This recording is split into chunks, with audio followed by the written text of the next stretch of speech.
It's these dashed long winter nights, you know, nothing to do but read in front of the fire.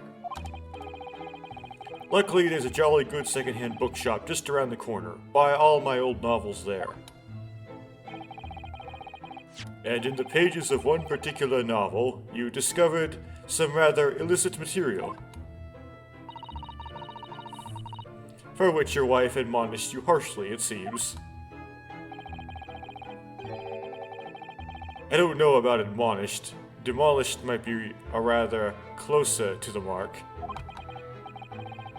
The beast is most certainly... Here we go again. And the carpet was destroyed by fire when a candle fell to the floor. Afraid to say it was. Happened in the blink of an eye, you know. The whole place filled with smoke. Couldn't see a bally thing. I was caught between the old stick's rage and the raging flames. You paint a torrid picture, sir.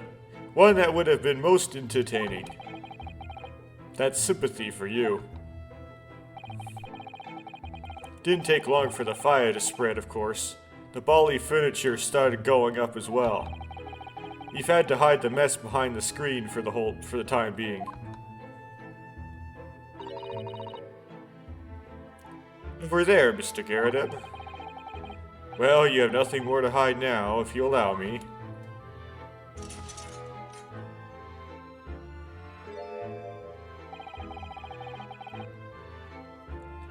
Had all my favorite old novels in that case. But as soon as the fire got hold of them, that was it. Whoosh, up in smoke. Gosh. Then the wife started hurling things at me.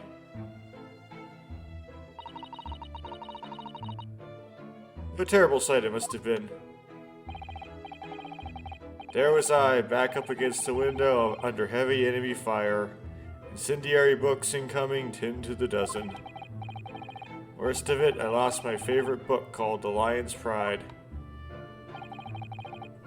The Lion's Pride? Ah yes, your notorious love of big cats coming through again. I assure you, the title didn't influence my choice in the slightest. Influence what choice?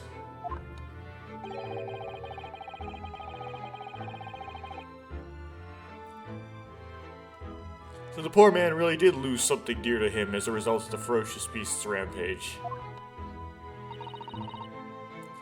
Mr. Sholmes' deductions turned out to be correct once again.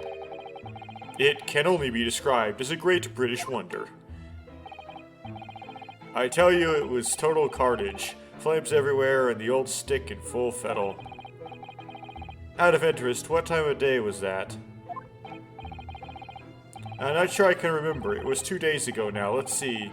Around 5 o'clock, I think. So at exactly the same time as the terrifying incident was unfolding outside your window on the street below. Even more terrifying on the inside, I can assure you. The whole of Blighty could have been flattened outside my window at that moment, and I wouldn't have noticed a dashed thing. Oh, really?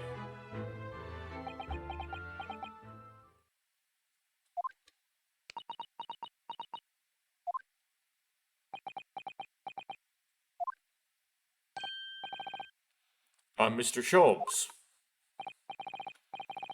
Yes, Mr. Naruhodo, what can I do for you? Well, I think we've got to the bottom of Mr. Garrett's situation now, but what does it have to do with Mr. Natsume's circumstances? I can't help you there, I'm afraid. What? My dear fellow, if you recall, I did say as much from the outset. I warned you that although I knew the retired army man to be hiding something, I could not be sure whether his secret would prove to be of relevance or not. I just knew you were going to say that.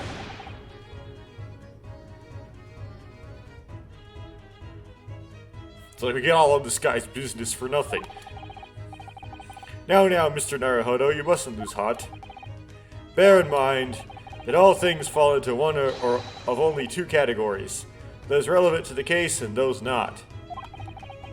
That makes no sense to me. Well, no matter. It is for far greater importance that you make up your mind now. Sorry. Visiting hours at the prison will soon be over. Oh no, is it that time already? If we are to accept Mr. Natsume's case, we have official paperwork to attend to. Oh, this is a thing in Ace Attorney, okay. So that's it, no more time to think. Perhaps you'd like to betake yourselves to bidding us farewell now? I must prepare supper for Mr. Garadeb. Oh, yes, I'm so sorry. Thank you both very much for your time. Saseki-san will be waiting for us, and I'm going to have to give him an answer. Well, of course he's gonna say yes, because, like, that's how the plot goes, but...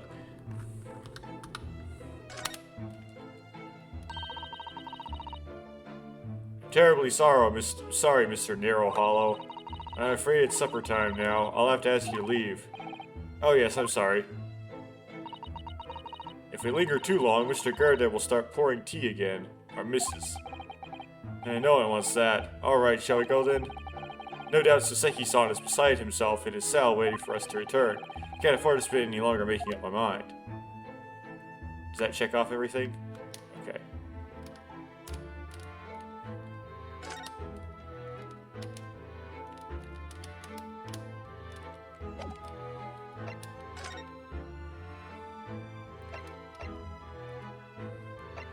Just go to some random place. It's like the wrong place. Oh, it lets me do it. Okay.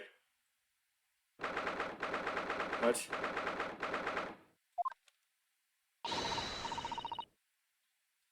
It's time, Mr. Naruhodo. We must hurry back to the prison. Yes, I know. Let's say I don't care. Oh. What's the matter? Looks like something's going on over there in front of the Garadeb's house.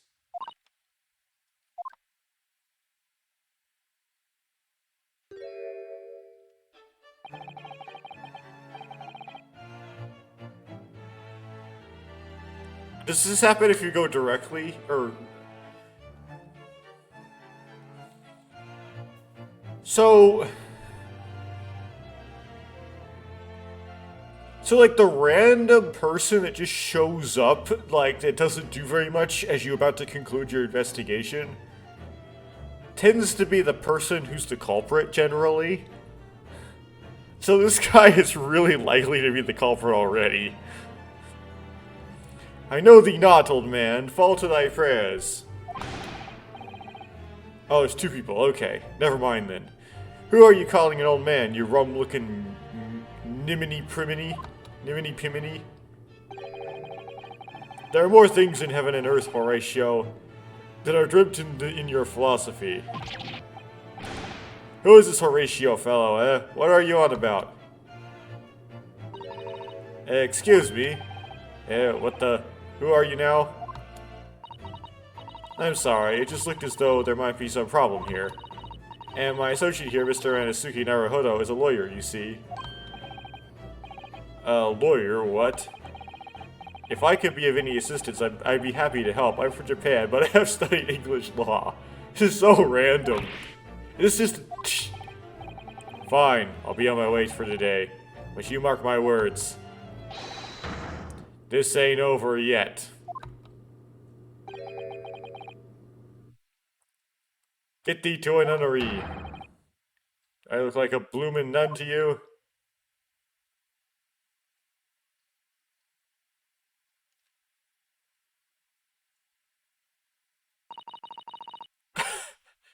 I hope you're not injured. Oh, fair Eastern maiden, thou art so gentle, thank you. What was that all about? There are more things in heaven and earth, Horatio, than are dreamt in your philosophy. I presume this is just this guy's just an actor. Not Horatio either. Forgive the inquiry, sir, but are you a lodger here in the Garadeb residence? Oh, fair Eastern maiden, thou art so right. Yes, I do dwell in this humble abode. Mr. Garrett had mentioned that he had another lodger, didn't he? This must be the man. Do you happen to know the other lodger who lives on the first floor? Ah, yes, a gentleman named Natsume. Oh, more worthy a polemist in my battle of words ne'er could there be. Sorry, battle, did you say? Who is the stronger, Hamlet or Macbeth? Mr. Natsume and I sparred long into the night. I see. I don't fully understand, but it seems Mr. Natsume and the gentleman are acquaintances, at least.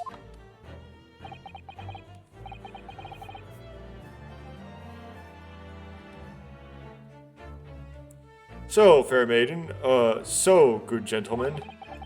I can tarry here no longer. Fare thee well. I didn't really understand him, but I think he's returning to his room. Seems he's unaware of what's happened to Mr. Natsume, so he can't really help us.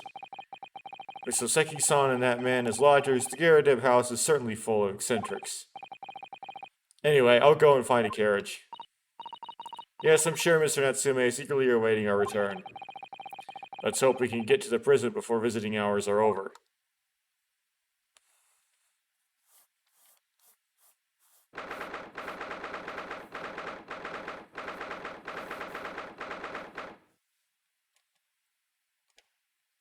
Excuse me, I'm gonna take a mute pause here to do something.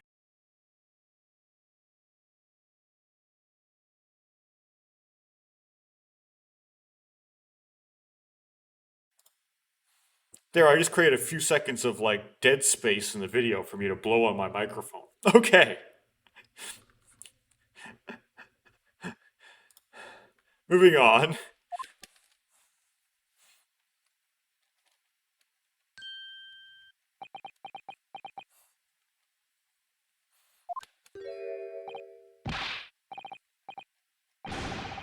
Oh, it's you. You're here. You came. Welcome, student, Mr. Naruhodo Esquire. I can't believe you came back. I'm so touched.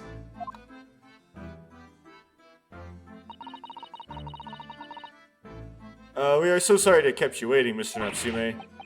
No, thinking nothing of it. Relax. If I were a cat, I would purr with pleasure at the company of such fine compatriots.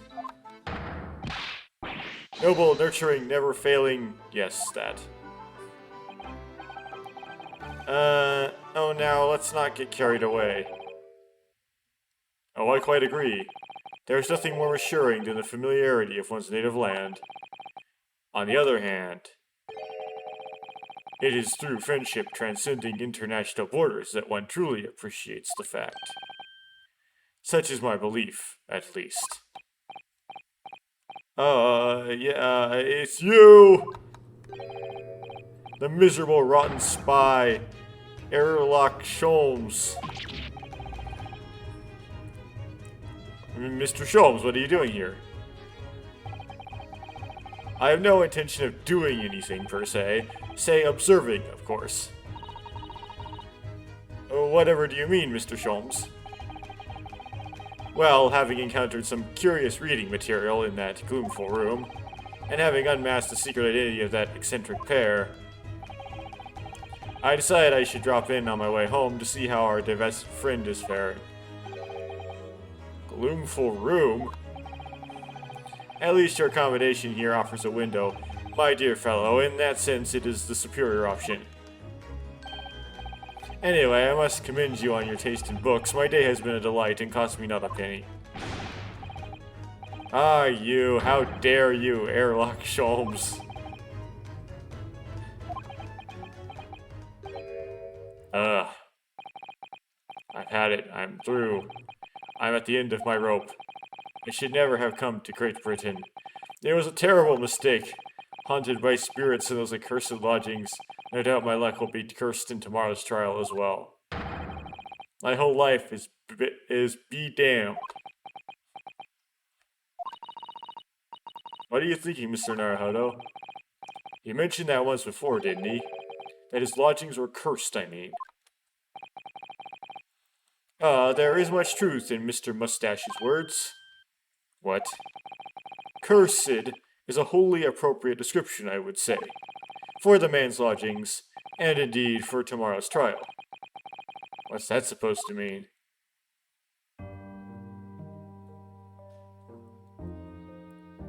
Now we can move?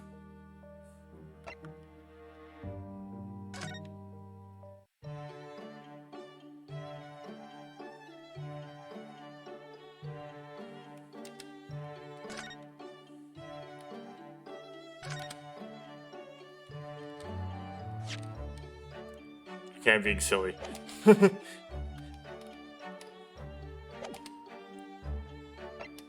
just like run back to the home suite just briefly, and then we go back to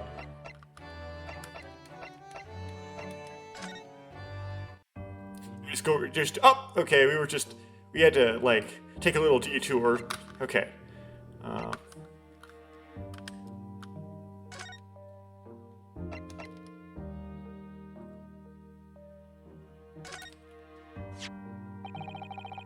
Found this receipt in your room, Mr. Natsume. That's right, I went out to buy some new old books. Isn't that a contradiction in terms? No, it's new for him. And it was on your way back from your room that you saw the woman being stabbed. She's dead, I thought to myself. She's dead! My mind went completely blank. Before I knew it, I was back in my room and trembling like a leaf. The bookworm hoping to worm his way out of a bad situation. Mr. Naruhodo, please do be careful not to think such disparaging thoughts. How could you possibly know?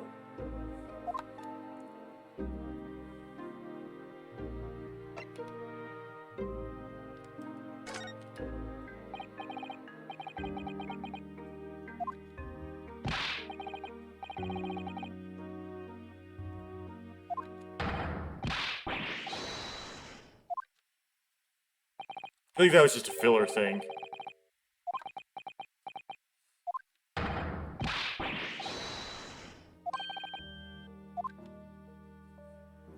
Okay.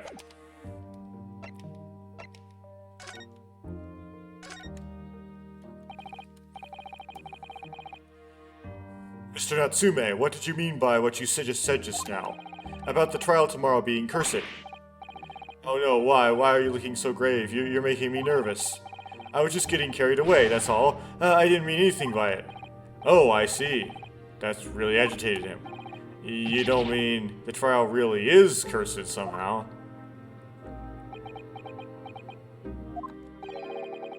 Are you referring to the prosecutor, the Reaper of the Bailey? The Reaper? Oh no, what do you mean? Please tell me, summarize it succinctly in 16 salient words. No defendant has ever survived a trial in which the Reaper stands for the prosecution, ever. Oh my goodness, can it really be true that that was 16 words exactly? Yesterday, Mr. Naruhodo successfully defended someone against the Reaper. But then, after the trial was over, the defendant passed away in unusual circumstances. Mr. McGilded. What? What? Ah, I am impressed, Miss Susato. You have an eye for detail. Actually, the Lord Chief Justice told us. Mr. Sholmes. Surely it can't be that having failed to have the accused convicted, Lord Van Zykes killed the man himself. Oh no, he couldn't have, surely. You have some wonderful notions. Sorry. The man isn't a mass murderer, he's a court prosecutor, my dear fellow.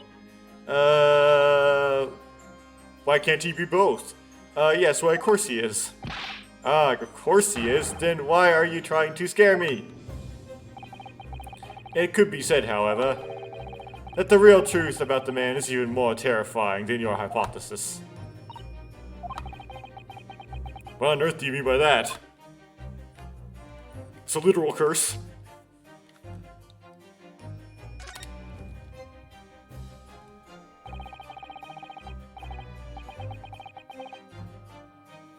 Van Zykes is a quite exceptional man. However, in London courts of law, exceptional does not equate to winning every case without exception. Ah, that's good. Suzeki-san looks like he's going to cry tears of joy. As you are no doubt aware, in a British criminal trial, there is both a judge and a jury. The judge officiates based on the letter of the law, whilst the jury offers public opinion and common sense. It is an excellent system whereby the defendant's guilt is considered from several points of view. However, public opinion in particular is somewhat easily manipulated. Right. Criminals and corrupt lawyers, for that matter, can use it to their advantage. By any means at their disposal, contriving evidence, calling imposters as witnesses, and so on. By such underhanded means, those who would want to are able to sway the jury. That means that even in the light of irrefutable evidence, the prosecution can fail. But it means the wrong verdict can be passed. And sadly, it is from time to time, my dear madam, it is simply the reality of the situation. And that's all right. However, well, how do you make it, like, better? You just have a computer do it? That brings in that whole question of people get more upset when the computer makes a mistake than a human does. They want a human to blame, even if the computer is on average more accurate.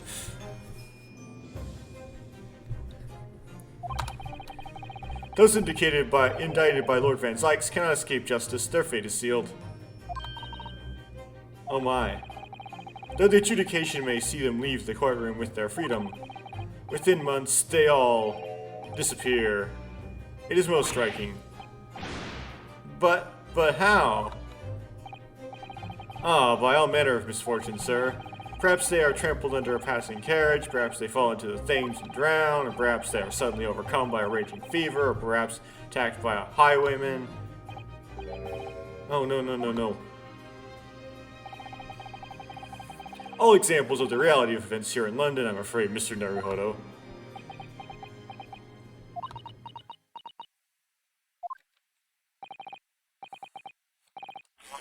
But I'm a dead dodo, done for, doomed.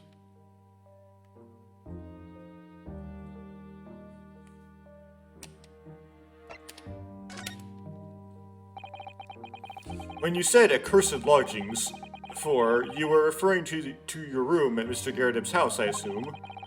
Do you mean to say you believe the place is cursed? It's been a year now since I came to Great Britain. And I'd only been in London a week before I started to notice strange feelings in myself. That didn't take long then. Everywhere I looked, there were foreign faces staring at me, laughing behind my back. I was sure people were talking about me, starting to become nervous about going outside. Well, I presume he knew some English, but yeah, if you are in... There is an element, too, of, like, you're sitting in the lecture hall, and there's a couple people, like, talking in Korean, maybe a couple rows of seats behind you or something. You can't understand what they're saying. Now, if we're talking in English, you wouldn't really pay attention to what they're saying. You'd just be like, I know, I'm going to intentionally not listen to that because it's none of my business. It's between them. But when it's in some language you don't understand, it's like even if you wanted to eavesdrop, even if you wanted to pay attention to what they were saying, and you can't, it makes you somewhat nervous about what they're talking about, right? So if you're in some place where you don't know the language, you're kind of nervous about what the people around you are talking about. That being said, he knows English, so I don't know why this is a problem. They're always staring at me all the time from dawn till dusk. So I shut myself away in my room, but even that didn't help. The fear wouldn't go away. You must have been very lonely having been away from your homeland for such a long time. I had to move a number of times, most recently to that room on Briar Road a week ago now. Yes, why'd you choose there? It seemed a little inconvenient. The rent is cheap. I have so little money. It appealed to me straight away. Of course, I asked why it was so affordable. The landlord just simpered and said, "The room is cursed." Oops. He quickly tried to cover his mistake, but it was too late. So I told him, "If you have something to say, then say it. But if not, don't mention it in the first place." Yes, well said. But it was true. It was all true. You mean, the room really is cursed then? Ever since I moved into that windowless hellhole. My sleep has been plagued with nightmares. I wake feeling as though I'm being choked to death. And in my waking hours, people are stabbed in front of me as I walk down the street. I am branded a killer, thrown in prison. Nobody wants to know me. No one wants... Yeah, I'm surrounded by scary, sinister spirits. If only there was someone, just one person on my side. Can no one find it in his or her heart to believe in me? Really no one at all. No, well, I mean, it's a good sentiment, but... Or maybe it's a kind of a cliche one, but really believe you? You?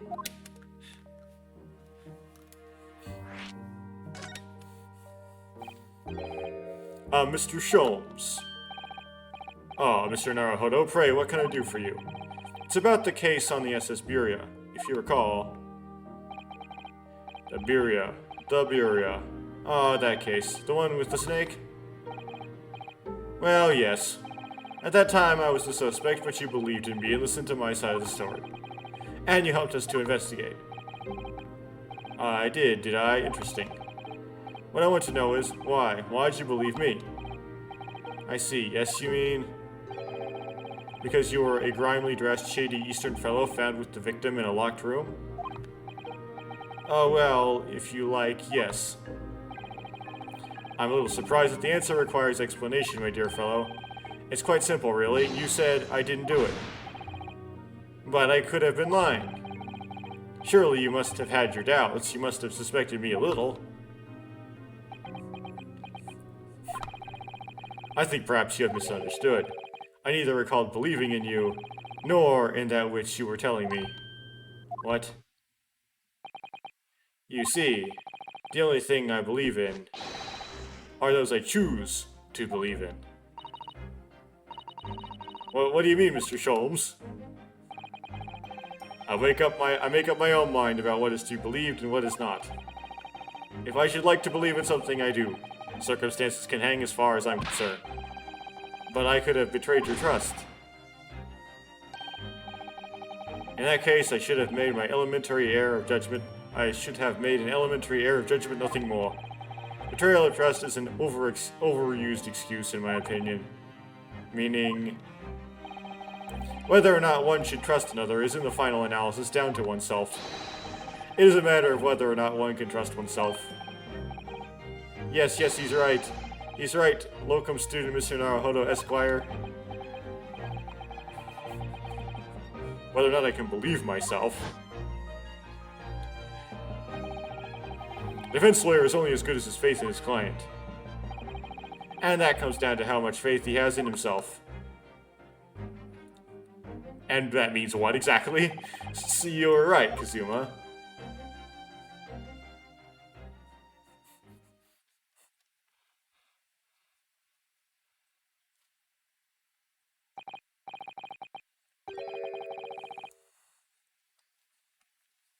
Well, my dear fellows, it is time we were leaving, I believe. Already? Visiting hours are over. The guard will be here shortly to escort us out. There is a restaurant near here that serves excellent trout. Would you care to join me? Dear, there is never enough time, is there?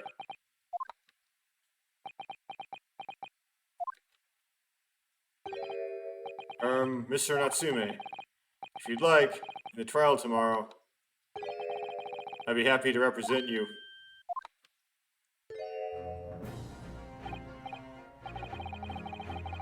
Student Mr. Naruhodo Esquire?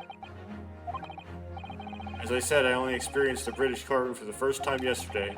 And although the man I was representing was found not guilty, I lost sight of something crucial. Something crucial? What to believe in, the defendant, justice, or the truth? How to believe, even. But I think I finally worked it out.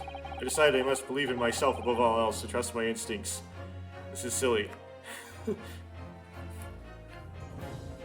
It's like, the game, how the plot the game's gonna go is there's gonna be, like, an answer, right? And if you guess wrong, you're wrong. I mean, wrong is wrong. Doesn't matter what you believed in. If you're right, you're right. If you're wrong, you're wrong. Yes, Mr. Naruhodo.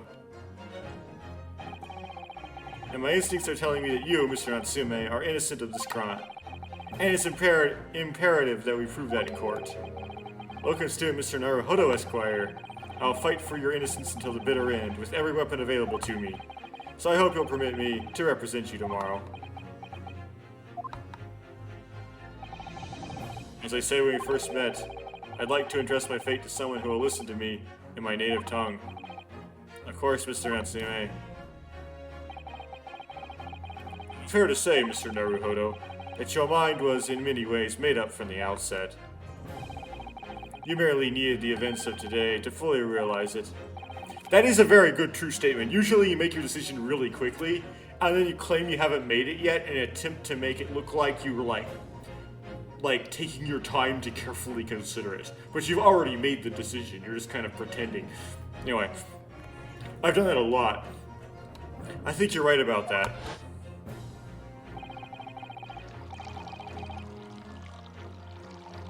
Is he gonna spill?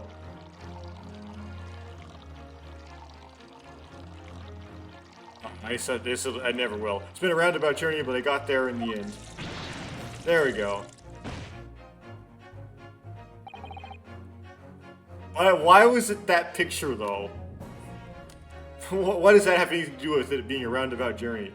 Miss Susato? Yes? Would you be willing to stand by my side tomorrow and help me in court? You really have to ask that question, though, of this kind of character. Absolutely. As I said this morning, you may consider me your personal judicial assistant. She already knows all the answers. She knows the plot of the whole game already, though.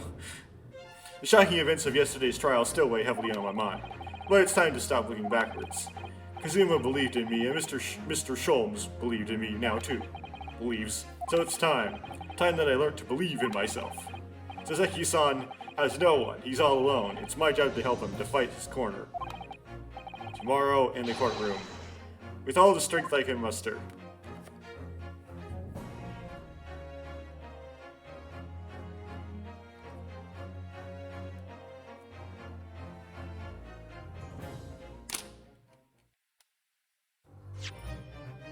Okay, how far in am I? Half an hour in. Okay, I should go into this a little bit then. Sure.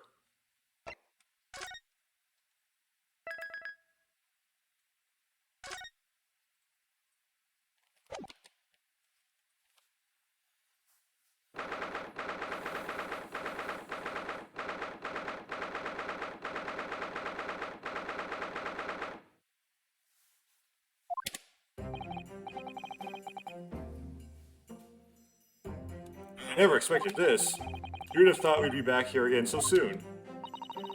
I did. It's gotta be another chapter to the game. We are on a study tour of Great Britain, with the intention of learning the country's legal practices. In order to research the latest court procedures here, we need as much court experience as possible. Well, yes, I suppose that's true, but for the person in the dock, it may well be his or her one and only time in court, and it could be life-changing. In which case, treating it as research may seem a little crass.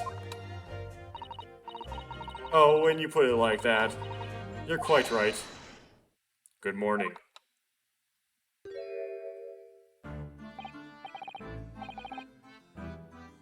Oh, Mr. Natsume, good morning. He's been doing some drugs, it appears. Oh dear, are you alright? Your eyes are terribly bloodshot. The early bird catches the worm, as they say here in Britain. Yes, I've heard that expression. But I really don't want to catch a worm. So I tried desperately not to wake up early, but I was so worried I couldn't catch a wink. And now I'm absolutely exhausted as a result. Do all literary people take things so literally? Thank you for putting your faith in us today, Miss Natsume. No, they're just crazy. That's how literature comes about. You be kind of crazy, and it makes kind of entertaining things, you know? I wish I had 9 lives. My whole future hangs in the balance. I'm too terrified to tremble. Proceeds to tremble. Really? Because I can feel tremors in the floor. I can't do this. I can't take it. Although, locum student Mr. Naruhodo Esquire, yes. I caught a glimpse of the public gallery as I walked by the courtroom. It looked like the opening night of the opera. There were so many people. I had no idea my case was such a notorious affair here in London. Oh, neither did I. Do you know why that might be, Miss Susato? I'm sorry, Mr. Naruhodo, but I have no idea. It's because, you know, everything... Again, it's because it's Ace Attorney and this always happens. So that all-knowing look on your face is just coincidence then, is it? Don't hide the truth from me, it's because of the Reaper, isn't it? Lord Van Zykes. Is that right, Miss Susato? I purchased as many different newspapers as I could find this morning, and yes, Lord Van Zykes is on the front page of every one. I knew it. Sometime after the prosecutor was dubbed the Reaper of the Bailey, he stopped appearing in court, it seems. It's been several years now, in fact, until the day before yesterday. Yes, Inspector Gregson told us something similar, didn't he?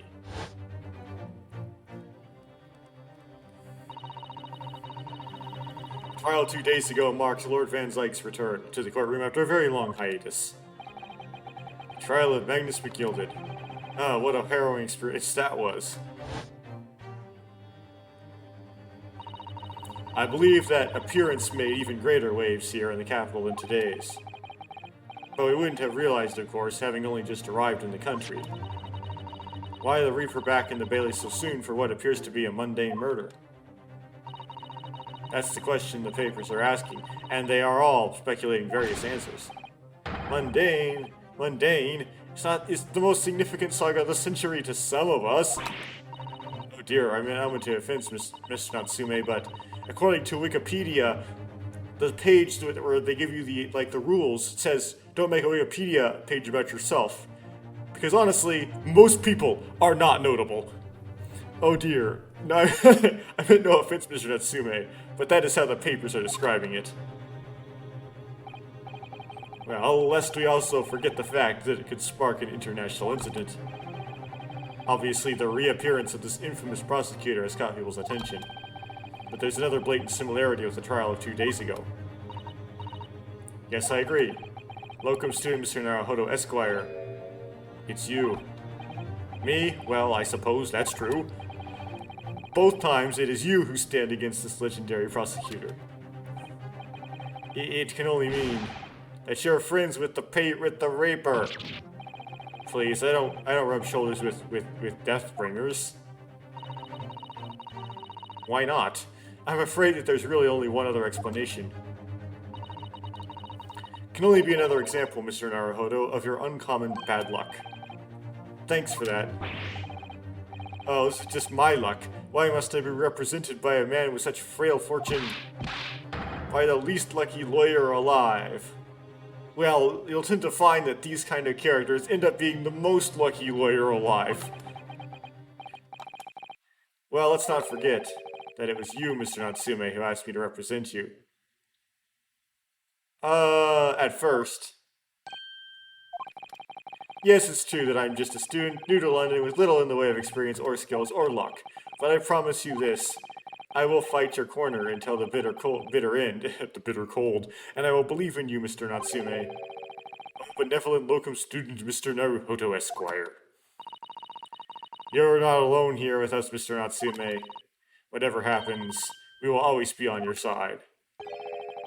Oh, benevolent locum assistant, Miss Mikotoba Esquirus. I'm in your debt forever. I shall never forget this great kindness for as long as I... Mr. Natsume, counsel for the defense. Finally get this thing underway. Too many words have been shed here. Said. Spoken. The court session is about to begin. Kindly make your way into the courtroom at once. Or do it meanly, I don't care. I guess the bailiff cares. Alright then, Mr. Natsume, it's time. Let's go. How is that a thing to be yesing about?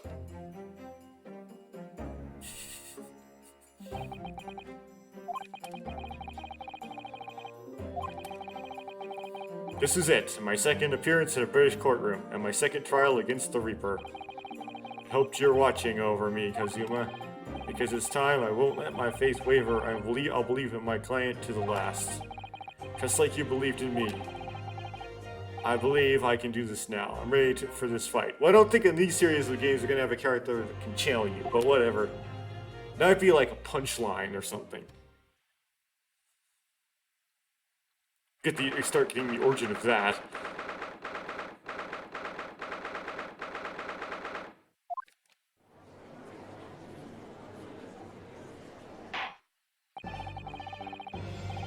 Now this is interesting, and completely, like, they're gonna keep going with this bit about the jury being completely partial. In the name of Her Majesty. Okay, so let's clear something up. The maid, which is actually Mr. Garadeb's wife, is not very, very likely not to be the perpetrator because she's on the jury. I guess a juryman you could turn about into the jury. I don't see necessarily a reason why that would be not allowed, but like, it just makes it feel less likely to me. In the name of Her Majesty the Queen, I hereby declare the court to be in session. I now call upon the counsels for the prosecution and defense to declare their willingness to proceed. The prosecution is fully prepared, my lord. The defense is not prepared at all, so is ready, my lord. The Japanese are a truly fascinating breed. Sorry, what? I have to give my monologue, that's what. Lord Strongheart has told me all about you. That you are a student who arrived in London but 2 days ago, a mere amateur. Do you have a point? Being a compatriot, you feel compelled to try to help the accused, I suppose. Typical Japanese arrogance. Forgive me, but I do not believe arrogance is an appropriate description. Susato-san. After all, at our previous encounter, the defendant was found to be innocent. By technicality, by tampering with the evidence and the system blamed me. Very true, and a most fascinating, if dark, trial it was too. The tragic conclusion came later, of course. Here's to the acquitted and his unfortunate, violent end.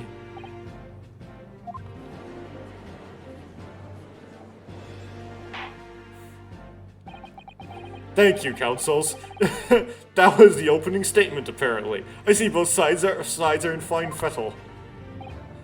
Now, ladies and gentlemen of the jury, are you ready to carry out your duties here in court as impartial members of the public?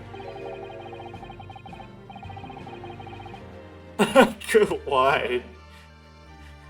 You never know when you might be down on your luck, but I believe in fair play for everyone. Well, I must warn you, I'm rather more ruthless than I appear. Well, not me. What you see is what you get. I'm a peace-loving fellow. I'm afraid to say I think it's quite possible that mustached foreigner did the deed. Come on, what are you waiting for? No doubt he did it anyway. Sorry. Didn't quite catch that. Very well. Let us proceed. Your opening statement, if you please, Lord Van Zykes. Very recently, Great Britain signed an alliance with a rising power in the Far East. The accused in the dock today is a student from that same land, a certain Mr. Soseki Natsume. And while our country has extended this foreign student the warmest of welcomes, regrettably, the kindness was not been returned. In fact, the student is accused of a most sinister act. Of plunging a knife into the back of an innocent woman who was doing nothing but walking down the street. A knife crime? I tell you from bitter experience, those are the worst. Bloody oath they are.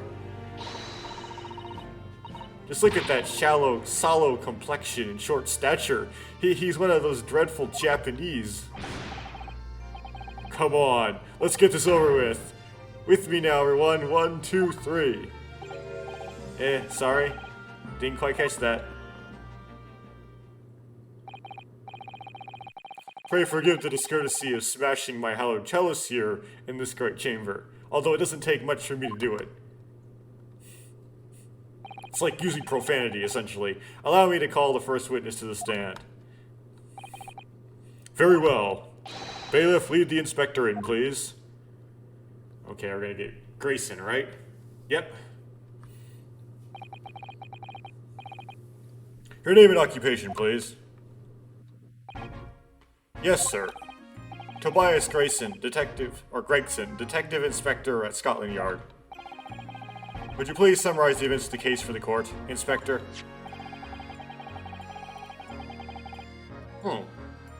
Pudgy, okay. The victim is thought to be a young woman in her 20s, by the name of Oliver Green. Name of Olive Green. So, not Mary, okay. I beg your pardon, Inspector. Ought to be. Yes, having been stabbed in the back by her attacker's knife, the victim fell unconscious. That was 3 days ago now, and she's been comatose ever since. What? So they don't even know who she is for sure. Comatose, I see. But her life is not in danger? Fortunately for the Eastern student, the charge will not be murder. Before I elaborate on the details, Inspector. Sir, if I could ask everyone to look at this street map. I mean, she's guaranteed to die, right? Because Ace Attorney, it always ends up being a murder somehow. As I mentioned, the incident took place 3 days ago at around 5 in the afternoon. It happened on the pavement running along Briar Road in a wide thoroughfare for horse-drawn vehicles. It had not long since stopped snowing as the victim, Miss Green, was walking down the street. Out of the blue, she was approached from behind by the accused and stabbed in the back.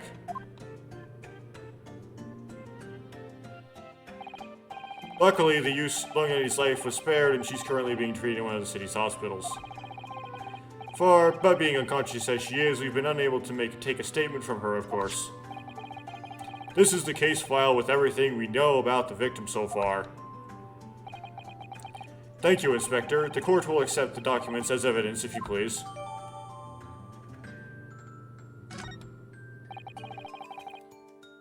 What of the weapon that was used? Okay, I better read all these as they come in here. The file contains the overview of the case and details about the victim. She was found with a knife in her back, is currently in the hospital, yet to regain consciousness. Okay. Young woman rendered unconscious following a stab wound to the back.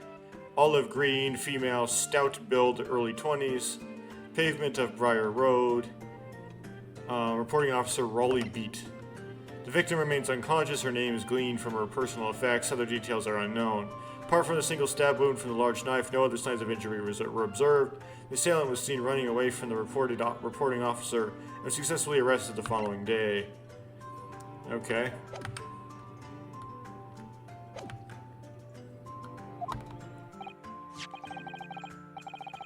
Sir, I have that here. It was removed from the victim's back. Oh, so it's left in. Okay. Ouch, that big thing is starting to make me scared to walk down the street now. With a heavy blade like that, almost anybody would have been able to stab the poor woman. Wait, you can't stab her with a small one? Even the scragged-looking Silseki-san, I suppose. A common old garden jackknife, I would say. Rather nondescript. Thank you, Inspector. The court accepts the blade as evidence. I guess they don't have fingerprints in this universe because it's too early. Too historical. Okay. Now then, what do we know of the motive? Money or valuables, I presume?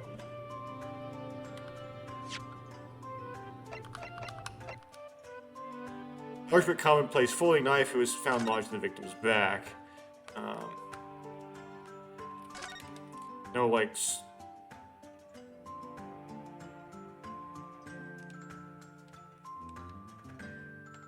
Yeah, what's with the tip being... There's no tip. Oh, look here, Mr. Naruhodo, just at the tip. A small piece of the blade appears to be missing. You're right, we spotted Well spotted, Miss Susato. I wonder what could have happened to it. Yes, you don't think it could still be lodged in the victim, do you? Oh dear, I do hope not. That sounds terribly painful.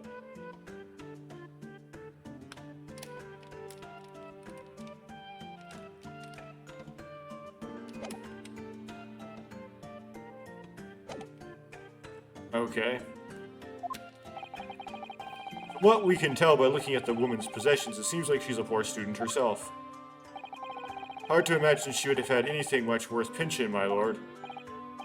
Well, it would have already been pinched. I see. Well, in that case, we are looking at some deep-seated resentment toward the victim? I'm afraid I couldn't say. Apart from the visit in second-hand bookshops, the defendant, Mr. Natsume, doesn't appear to get out much. At this moment in time, we haven't been able to establish any sort of connection between him and the victim. Yes!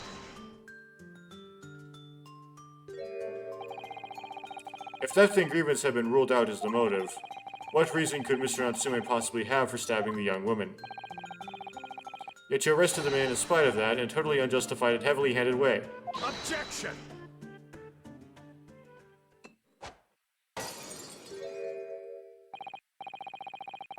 Pray forgive the discourtesy of flinging a freshly uncorked bottle into the public gallery. But your words have sourced its hallowed banquet. What? I read that wrong. Have soured. Okay. For it is you, my learned friend, who is being heavy-handed here. What? Scotland Yard does not arrest people without good cause. That should be beyond question. Inspector Gregson, the prosecution calls for your formal testimony. Explain to the court precisely why the constabulary came to arrest the Japanese student.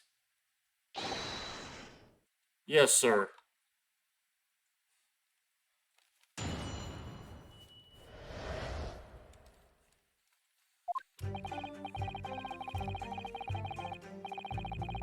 As I said, it was 5 o'clock in the afternoon when the incident occurred, and there was an unusually light fog.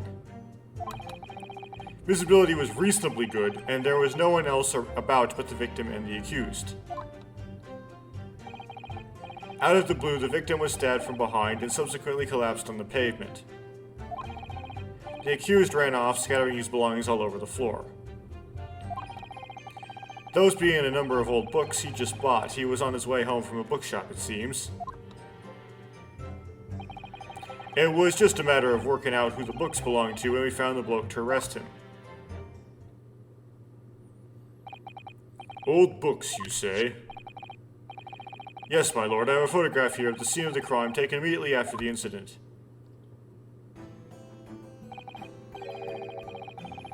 Oh yes, I can clearly see the books to which you are referring. I will take that photographic print as evidence, please, Inspector.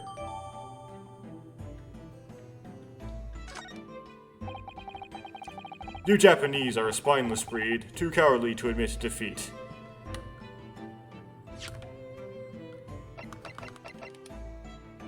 Photograph of the scene taken by a policeman just after the incident occurred. Okay.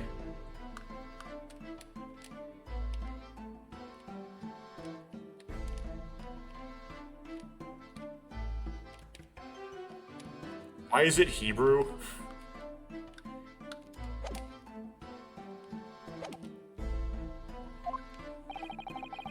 Denying everything despite overwhelming evidence to the contrary.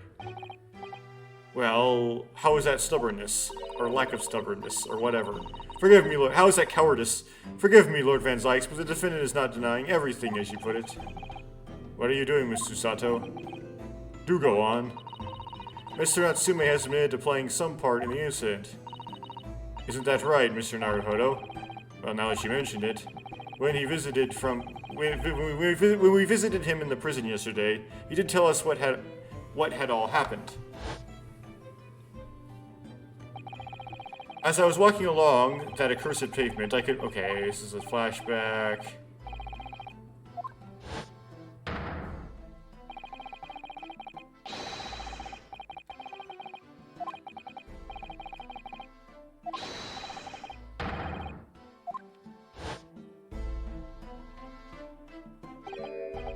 A green overcoat. Yeah, well, that's exactly what the woman in the print is wearing. Oh my, a photographic print in full color. What would the world come up with next? The defendant has done nothing more than admit he fled the scene in a terrifying incident. That does not mean that he's guilty of the heinous crime of stabbing the woman in the back. There was nobody else there at the time. Just the two of them, the victim and the accused. In other words, there is nobody else who could possibly have stabbed the woman. A fact that the accused concedes.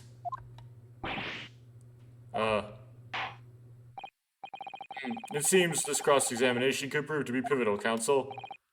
Proceed, please. Yes, my lord. Nothing for it. I have to use this cross-examination to turn the tables here. It's our only chance.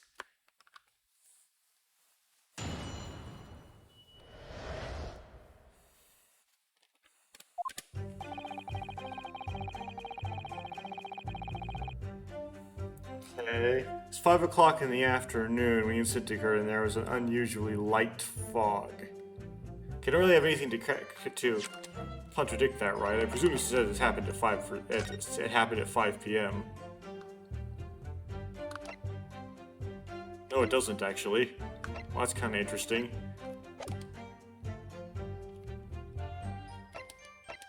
I don't have anything to contradict that. Visibility was reasonably good, and there was no one else about but the victim and the accused. Well, that's probably not true, but we don't have anything to show that that's not true yet.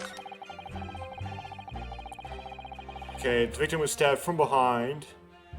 She was indeed stabbed from behind. There's a knife in her back, and she did collapse on the pavement. The accused ran off. Yes, he did, scattering his belongings all over the floor. Yes, she sure did.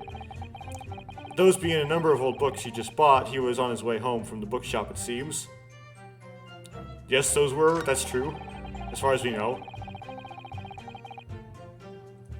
Just a matter of working out who the books belonged to. They were his, right? So most of this, nothing seems really wrong with this. So nor do we have any evidence to refute it. So we're just gonna press all this stuff.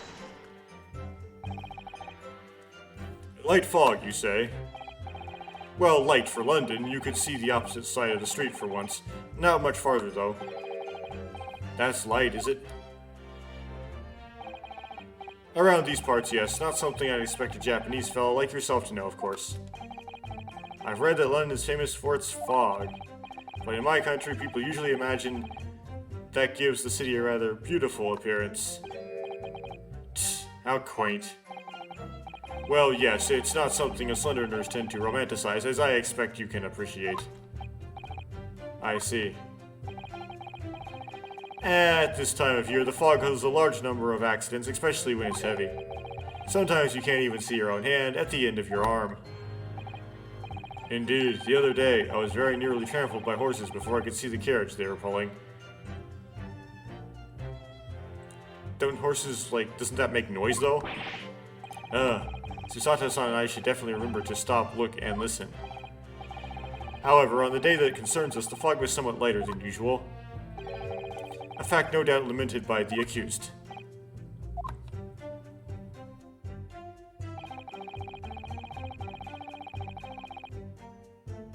Hold it! How good is reasonably good? How are you able to state that with any certainty? Quite simple, my learned friend. Because that is what the witnesses to the crime have told us. Ah, yes, Inspector Gregson mentioned the witnesses yesterday, didn't he? That's right, one of them is a policeman, I believe, from Scotland Yard. That is correct, ma'am. Then we must hear their testimony. Well, I said to hear this one first. You're jumping the gun, Ranosuke. The prosecution will, of course, call them to the stand should it be necessary. But wait a minute. At 5 o'clock in the afternoon in the middle of winter, it would have been dark already. No matter how light the fog might have been, no one could have seen. I'm unaware of the situation on your tiny island in the east, but we have gas lamps. But here in the capital city of Great Britain, all main roads are illuminated in the night by gas street lights. Ah. The prosecution believes there would have been ample light by which to witness the crime. Quite. Here in London, for the first time in history, mankind has completely conquered the darkness. Which means we really need to hear those the witness statements. If I could get through the fog of this cross-examination, maybe we'll be able to. It seems the counsel for the defense is taking stock. Continue with your testimony, Inspector.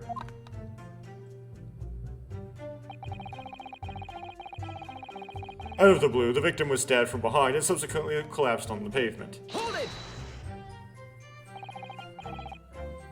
From behind, you say?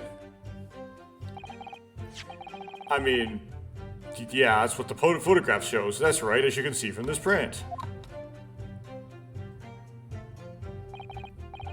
Yes, quite so, Inspector. The handle of the weapon is clearly protruding from the victim's back. And you say this poor woman, Miss Green, remains in a critical condition, comatose no less.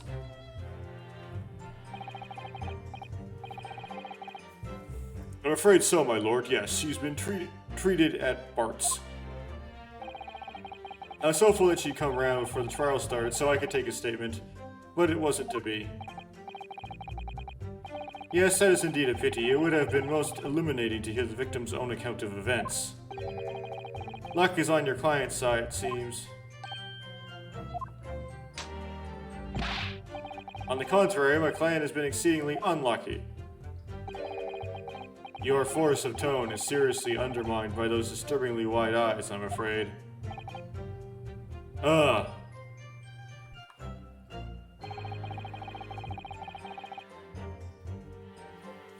The accused ran off, scattering his belongings all over the floor. Hold it!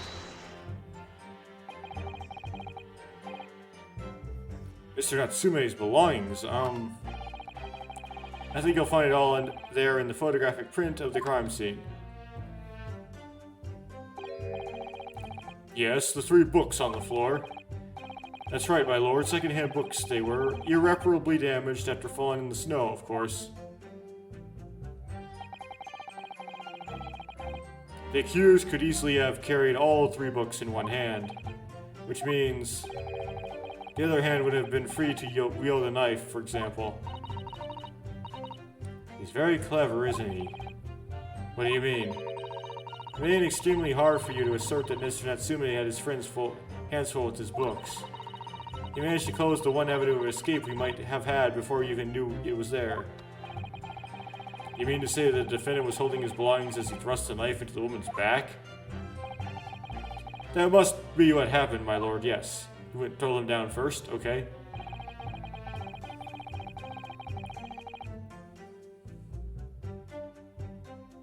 Hold it! The defendant apparently visits the second-hand bookshop on a daily basis. Yes, so I understand. A shop full of Old English literature. I commend the accused on the lofty subject matter of his scholarly attention. Why would you care?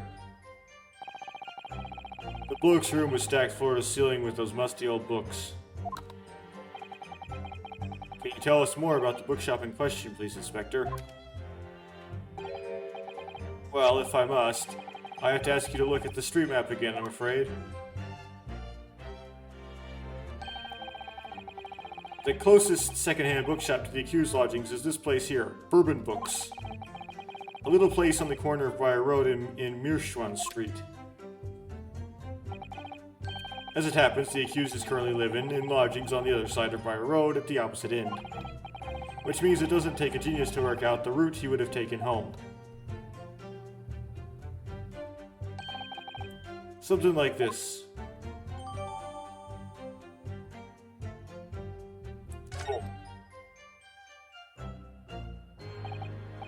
Yes, I concur with your conclusion, Inspector.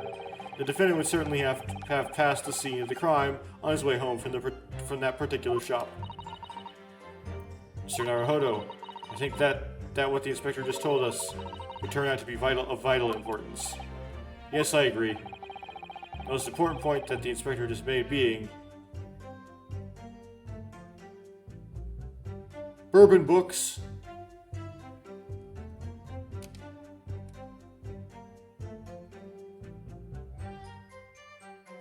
Yeah, it's a location. She didn't even say the other 2 points, right? The crucial detail is what you've just... Well, I mean, bourbon books, but like... Why would that matter? The crucial detail in what you've just told the court inspector is the location of the bookshop. I couldn't agree more. So, where is it exactly? Eh? Are you winding me up, Sunshine? I just explained that. I got the map out and everything. I used red, bloom, and ink. No, you didn't. And threw the blokes route home on for you. And I distinctly remember seeing you nod along, Counsel. Yes, of course.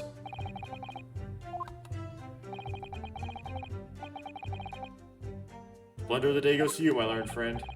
No, not yet. The trial's only just begun, after all. Mr. Naruhodo, I strongly advise you look carefully through the court record at this stage.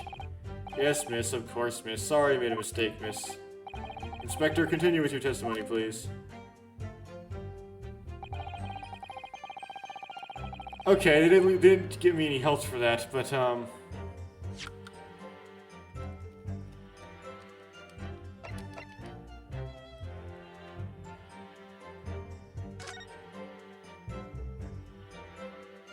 okay, it's Your Books is the correct bookshop name. Okay.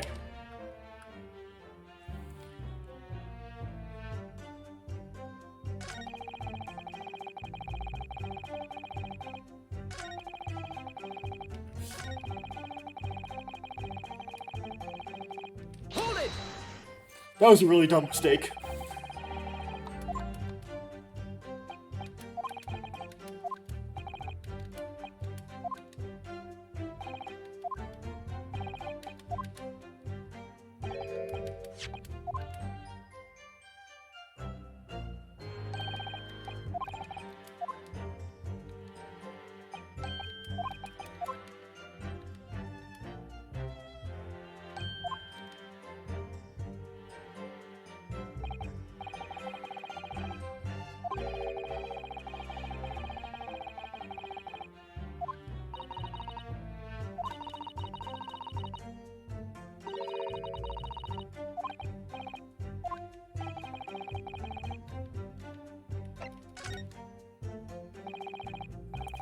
Briggs, may I ask you a favor? What? Would you kindly add the same name of the bookshop to your formal testimony, please? I believe it may be of vital importance. Maybe. Oh, well, you know. I mean, yes, it would be a very important clue. Very well, not that I can see it being of any great significance, but please revise your testimony accordingly, Inspector. Yes, sir, my lord, whatever you say. Could the man be any more sardonic?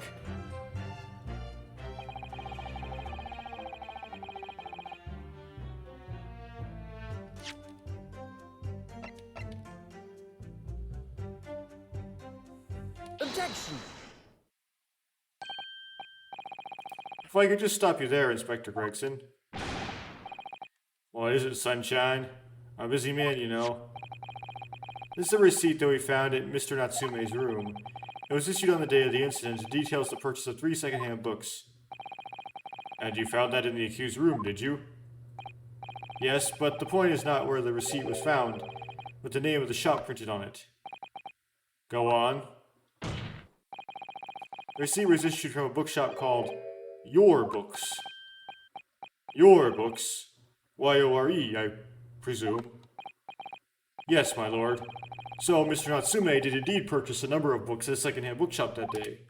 However, the bookshop in question was not Bourbon Books. What? Inspector, do you know of this other bookshop? Yes, sir. Your Books is another second-hand bookshop not far from Bourbon Books. It's just that, well, it's such a small place, I didn't think the accused would have known about it. But in fact, it is the bookshop from which the defendant visited on the day in question. And this receipt proves it. Doesn't prove it. Yes, for what difference it makes.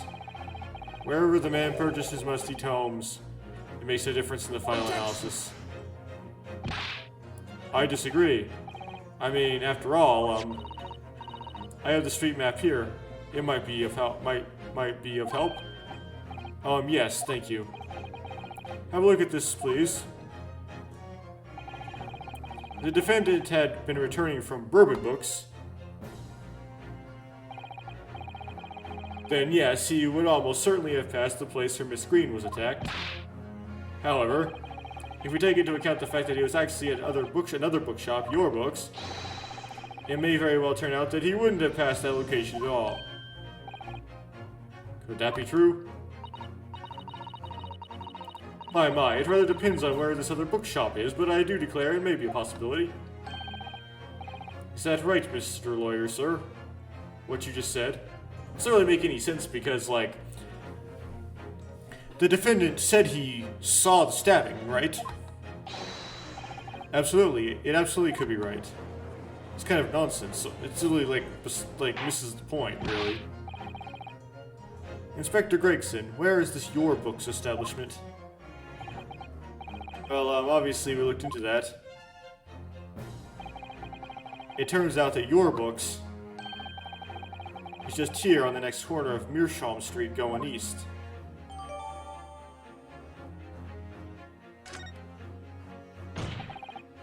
And there you have it, as you can clearly see now. Oh.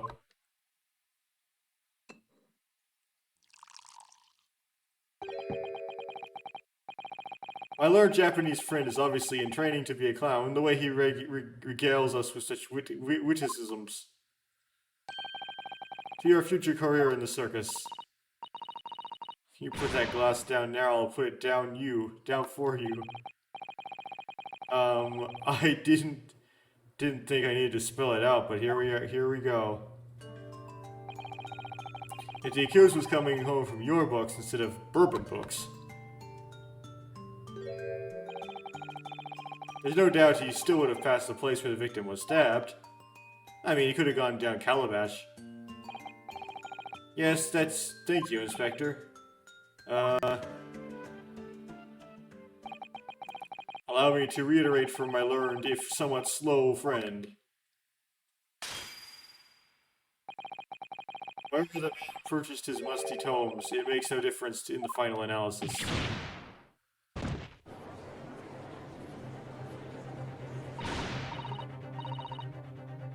As I suspected, you cannot fool me, and I don't suggest you try. What did I say, eh? Enough of this now. I beg your pardon? Terribly sorry, but would you mind repeating that? Mr. Naruhodo, we mustn't give up. What? What do you mean? If the prosecution assertion is correct, the members of the jury may very well decide that Mr. Natsume is guilty. She's absolutely right. We must consider the assertion just put forward by the prosecution very, very carefully, because of the volatility of the jury. Claims Soseki-san must have passed the location of the incident on his way home from Your Books, but raise an objection. The assertion just made by the prosecution is fundamentally flawed. Explain yourself, counsel. Yes, my lord. You can see what I mean on this map. When returning from Your Books to his lodgings, Mr. Natsume could have followed the route suggested by the prosecution. However, that isn't the only conceivable route to take between the two places. If the defendant used these streets, look what happens. He arrives back at his lodgings without passing the location where the victim was attacked. Objection! Well, I think it's mighty close. Talking back to a clown is a fool's errand, of course. However, I feel compelled to point out that that route is what is commonly referred to as the long way around. On a cold winter's night, why would any man choose to take a longer route home? Well, the answer is extremely simple. He wouldn't. In other words, the accused took the obvious route back to his lodgings and is the obvious perpetrator of the crime. But, yes, I've got it. Obviously, we must ask the man himself. Ask Mr. Natsume which route he took home. I have already informed the court of the accused's response to such questioning. He claims he has no recollection. Ha. That's right. As I said, the bloke seemed to spend his time outside wandering aimlessly from A to B. That day was no exception. He says he doesn't remember where he was or which route he took home. I don't believe this. Why not? I mean, he said he saw her be stabbed right in front of him. This is like, not... I mean, what's so hard about that, Rinosuke?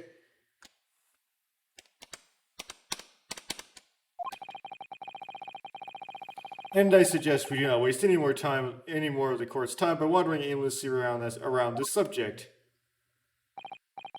Pray, what say you, insightful jurors? Even if that is the case, the defense still...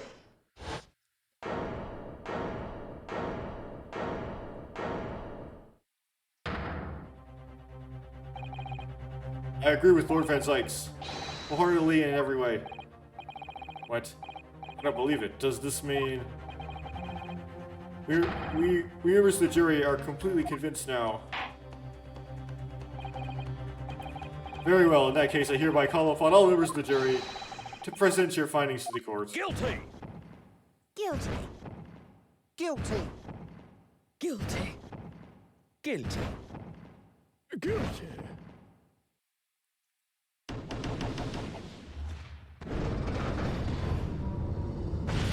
This is gonna happen every time. It's just summation examination every single time.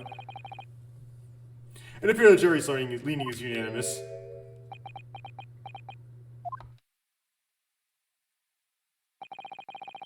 To the insightful members of the jury, I applaud your brave resolve. You serve our queen and country admirably.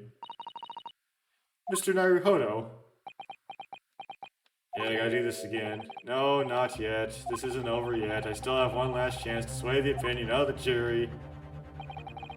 I have to tip the balance of those scales the other way. I have to turn this around somehow. Those are the eyes of Quarry, not yet willing to give up and die. So I presume you intend to wield your rights again in this trial? Rights of the defense written into antiquated British law. This should have been very long ago. Call it antiquated if you will. I don't care. But it's the defense's prerogative to carry out a summation examination if it so chooses. Very well, counsel. In accordance with the letter of the law, we shall proceed with the summation examination. Are the members of the jury ready, Mr. Foreman? Of course we're ready. I'm all too familiar with that Japanese whippersnapper and his unctuous refusal to throw in his alley. Very well then. Ladies and gentlemen of the jury, we will each explain on what grounds you have determined the defendant to be guilty.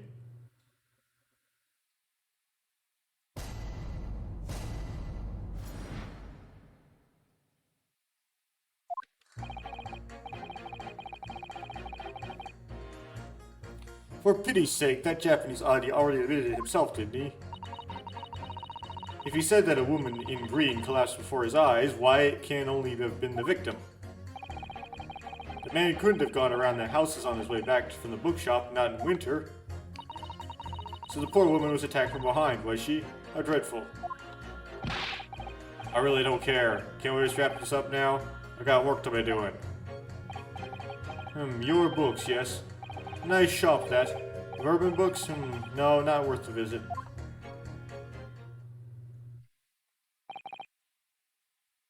It's only minor exceptions. The reasons for finding the defense guilty are all too clear. When the stabbing occurred, the only two people at the scene were the victim and the accused. And the accused himself. He admitted to seeing the victim in her green overcoat sink to the ground before his eyes. Furthermore, we have heard from the inspector that the defendant had then fled the scene. I must say, I would have ample grounds to convict this man already. Aren't you supposed to be the judge? Oh dear, even the judge appears convinced of Mr. Natsume's guilt now. Why do you have to run away like that? And how are we supposed to believe in some phantom attacker that nobody could see? This is impossible. How can I possibly make a case for the defense? by obscure things. Mr. Naruhodo, this is no time for grumbling. If we want to force the trial to continue... Yes, I know, I have to turn the tide. I have to tables to turn. I must make the jurors change their minds. Well, 4 of them at least. Exactly. We have no choice but to forge forward. You have the floor, counsel. Begin your summation examination. Yes, my lord. I just need to keep this trial going somehow, whatever it takes. Come on, Rinosuke, you can do it.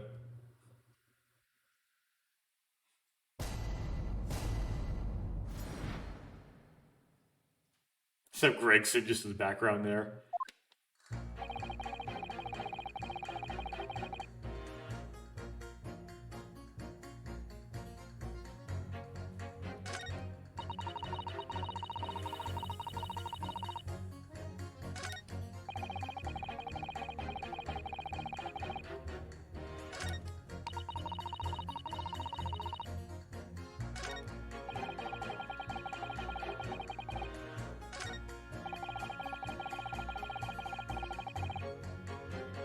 Hold it! Sorry. Fold it, you say? Fold what? Oh, no. What I said was hold it. What I wanted to ask was, do you visit your books often? I like the old books they have in there, yes. I enjoy reading them over a nice cup of old tea. That's my daily routine, you see. Same thing every day, including the day you're all talking about. And at what time did you visit your books on the day in question? Well, I was picking out books in there all afternoon, and it would have been just before 5 that I left. That's my daily routine, you see. Same thing every day, including the day you're all talking about. Just before 5, you say? Exactly when the victim was attacked. Are you sure about the time? Yes, no mistake there. I remember it well.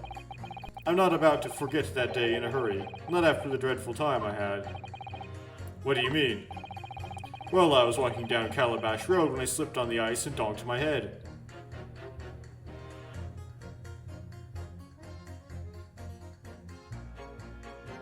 Oh!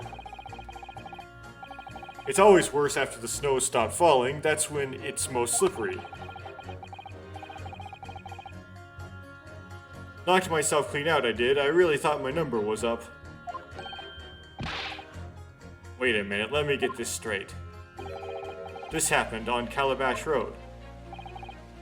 That's right, I live on Cornpipe, you see. Heading down Calabash Road is the quickest way for me to get back from your books. Juror number 6, I must insist that you add that information to your formal statement. It may very well be extremely significant. Sorry. Extremely sick? No, I'm quite alright now.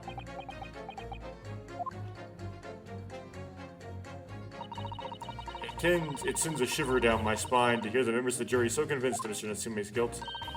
But I can't help feeling that some of their opinions are rather subjective. Oh. This is like the overhang. Still, at least some of their assertions don't actually incriminate Mr. Natsume or anything. That's something.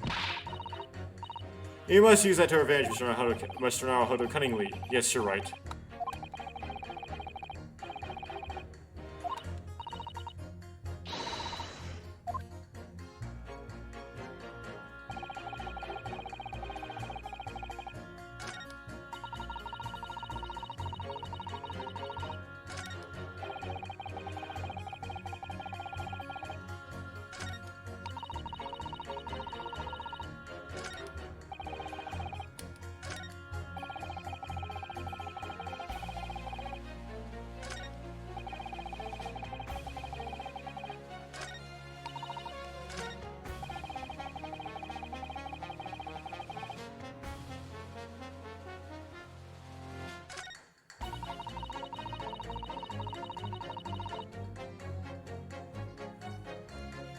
Okay.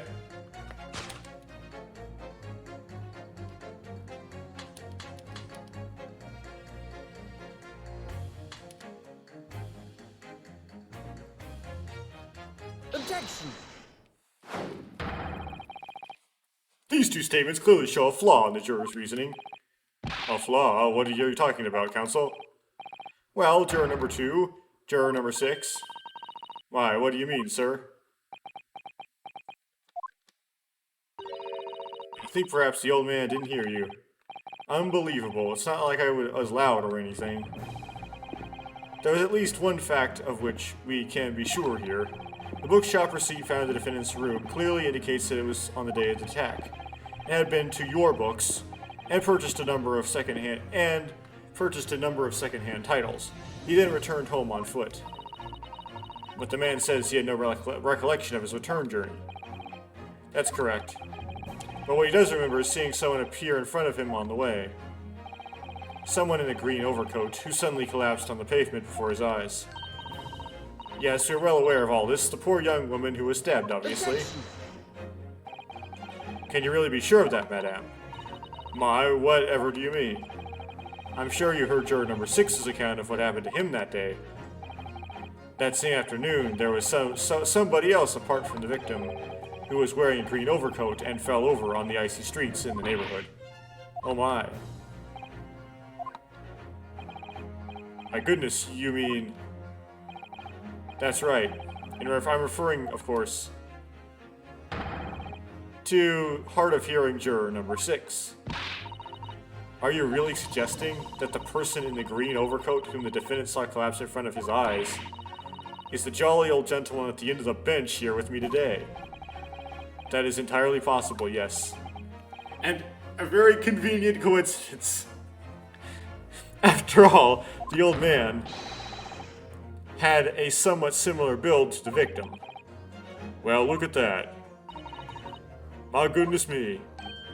Huh? Sorry? You need a pee? They had to translate that from Japanese somehow. And crucially, we know precisely where the old man in the green overcoat fell. On Calabash Road. Therefore, if the person who Mr. Natsume saw collapsing in front of him was in fact juror number 6,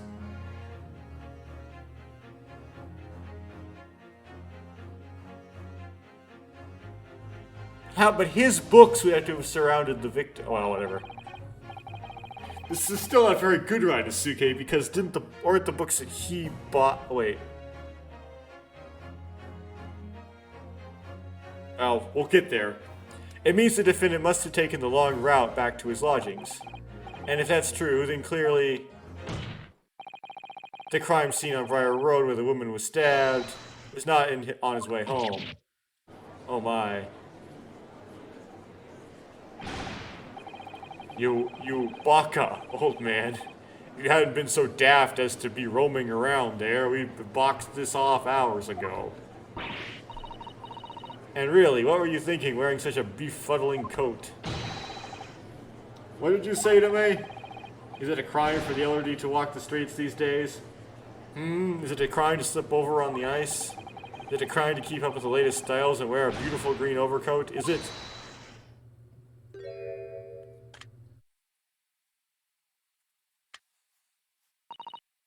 My lord, I do hope it won't be cause any inconvenience, but... You'd like to change your leaning, I presume?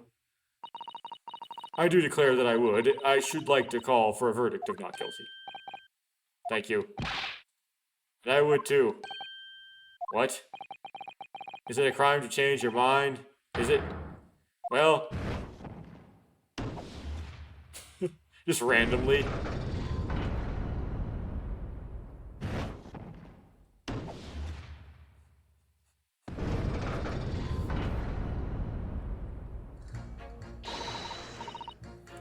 Oh, well done, Mr. Naruhodo. That was wonderful. Yeah, we haven't got all of it yet. Well, we've managed to change a couple of minds at least. It strengthened our position somewhat. Yes, and it will prompt the other members of the jury to reconsider their stance as well. They'll be asking themselves if their current leanings are really right or not. Now, if we could just identify one more clue or discrepancy that would make them stop doubting Mr. Natsume, we might be able to tip the balance completely. Yes, that's exactly what we've got to do. Van Zyke's looking to bring this trial to an early conclusion. Though he still the most likely person to be the perpetrator is the actor guy. Okay. That's what we have to prevent by whatever means we have at our disposal. Thank you, Counsel. On with the summation examination, please. Yes, my lord.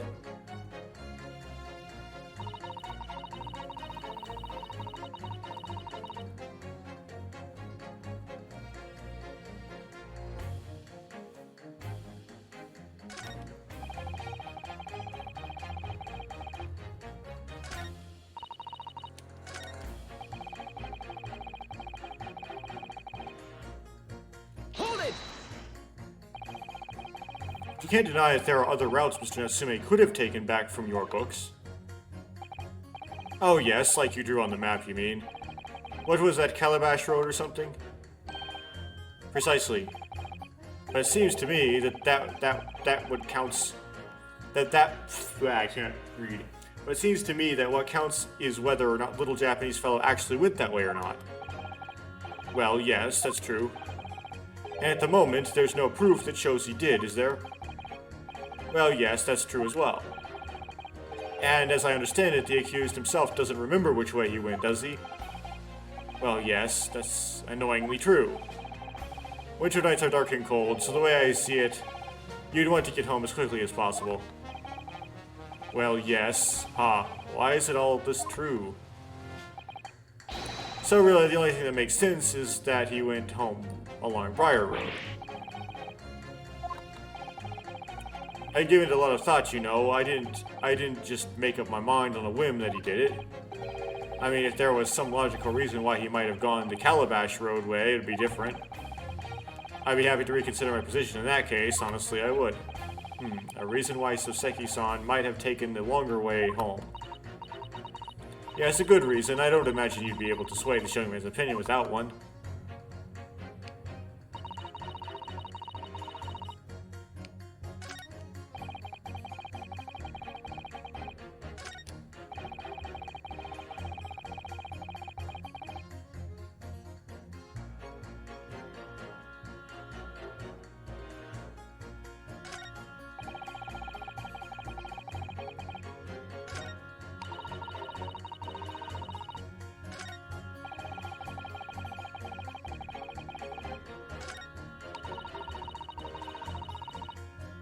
Hold it!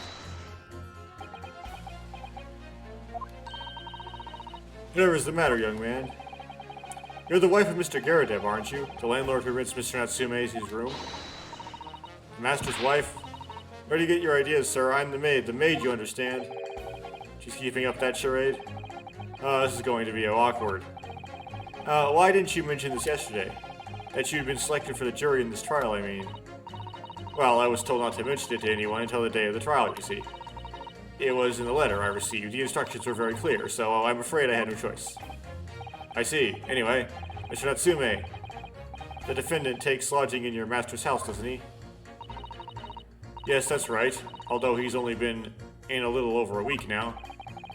And in that time, surely he must have taken stock of his character. Does Mr. Natsume look like the kind of man who would commit a crime such as this? Oh my goodness me, yes, he's just the sort. What? Spending all his time in that dark and dingy room, sporting that unscrupulous mustache.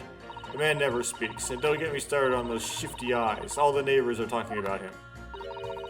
I've heard them, you know. People think he must be building a bomb in there or something. Oh dear, poor Natsume. How could people say such things about him? He's just a harmless bookworm, nothing more. Well, you just called him a worm, so... Anyway, I better be careful about inviting this maid to speak. She said enough damning things already.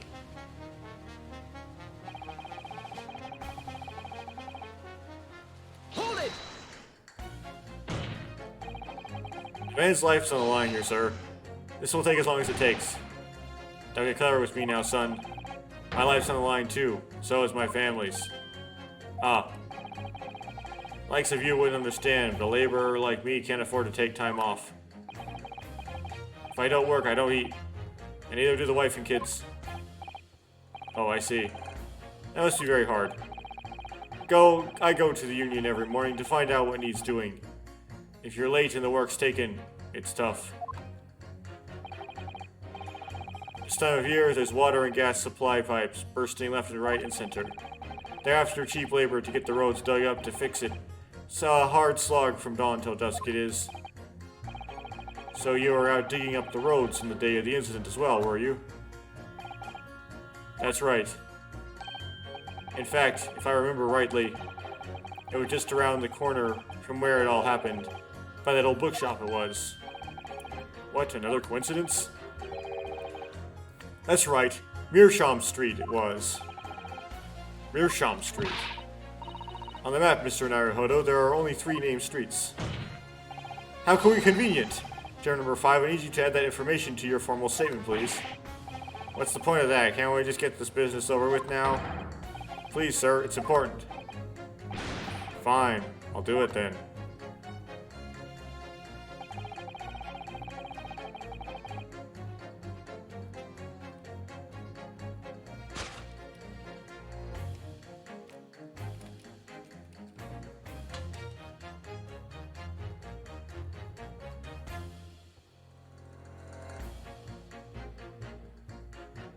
Objection! Those 2 statements clearly contradict each other.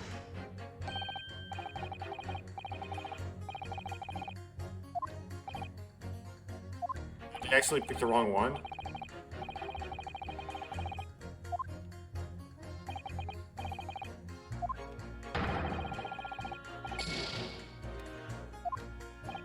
That was silly.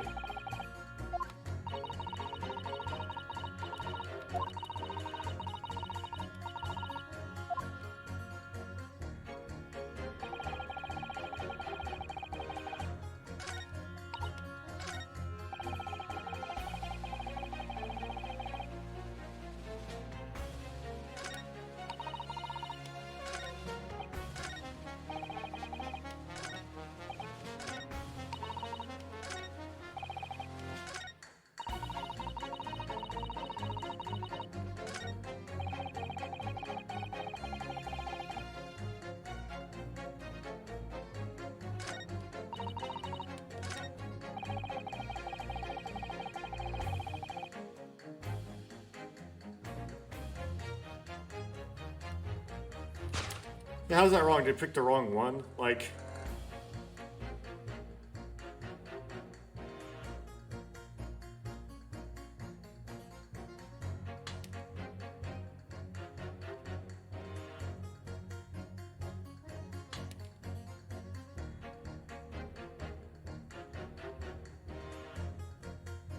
Didn't I do this? Okay, I know I might lose a second bit of health, but I'm just gonna do this just in case I clicked wrong the first time, because this has to be the answer. No, that's wrong.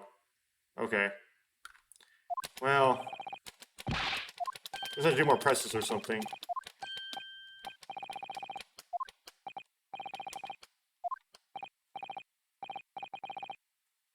Oh, I was right. Okay. Well, I don't know what I did. I don't know what I did wrong the first time.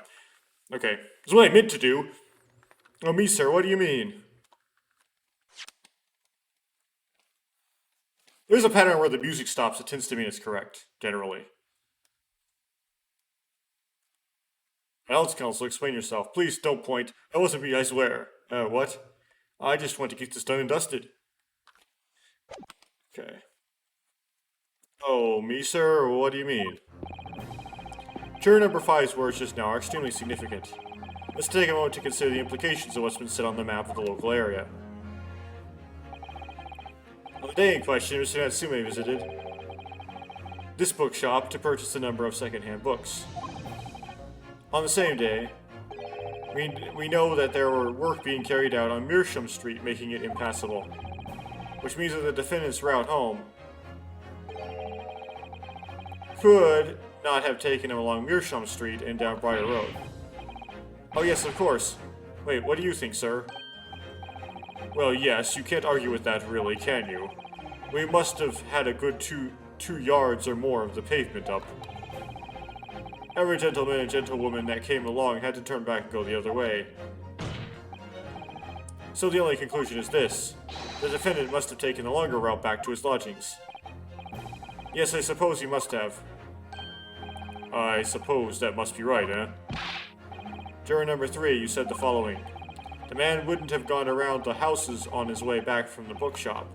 But, you see now that he had no choice. Yes. My lord, Mr. Judge. Sir, if I may. Yes. I don't think in all good conscience that I can say the man's guilty now. Yes, I'd like to see this trial continue so we can get to the bottom of what's really happened.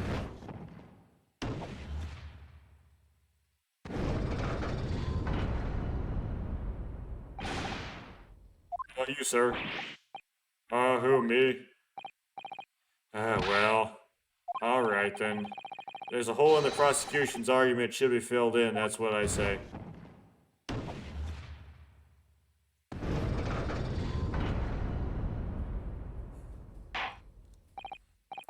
Well, that summation examination has concluded with a rather large shift in opinion. The A's 2, the no's 4. So the no's have it, not guilty, they say. Which means we no longer have a consensus among the members of the jury. The trial will continue. Objection!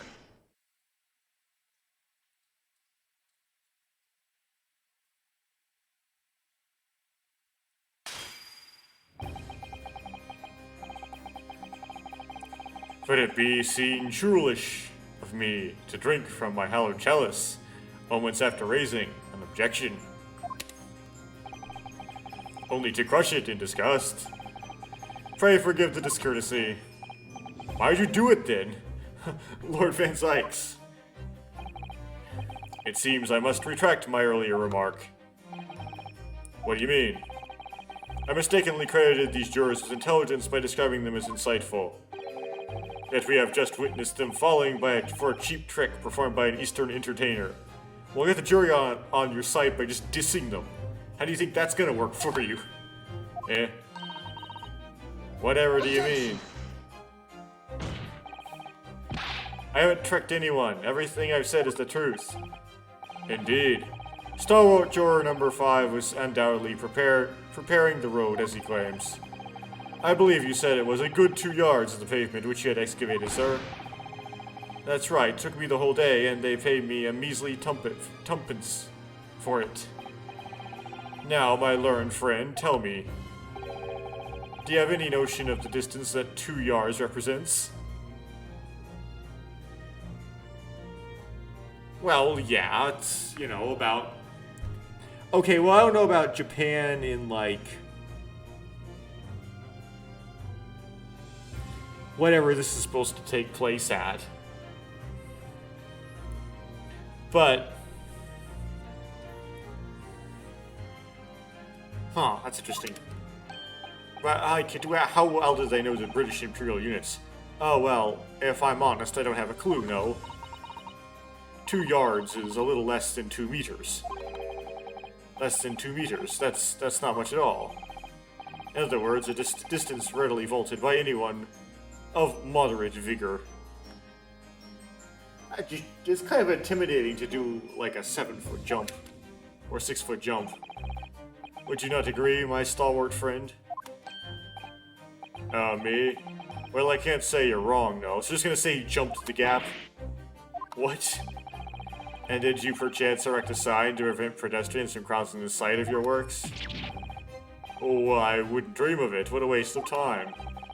No coaches would have had a hope of passing anyway, and we'd just turn any gentlefolk back when they come. Kids just jump right over us all the time. The accused is no gentleman as far as I can see. I have little doubt, however, that he could spring over a 2-yard trench in his meanderings around town. Is that true? Is it? The incontrovertible truth is that the books just purchased by the accused are found at the scene. He's right. There can be no doubt that on his way back to the lodgings, Mr. Natsume walked down Briar Road. Fresh to a single sentence. And, old man. Cold man, you can talk? You say that at around 5 o'clock on the day in question, you slipped and fell on Calabash Road. Pray, was there a suspicious-looking Japanese behind you at the time? Oh, I can't say I remember. You don't remember? How about a wager, my learned friend? You say it was this old man that the accused saw. But I would say 1,000 to 1 against you being able to prove it.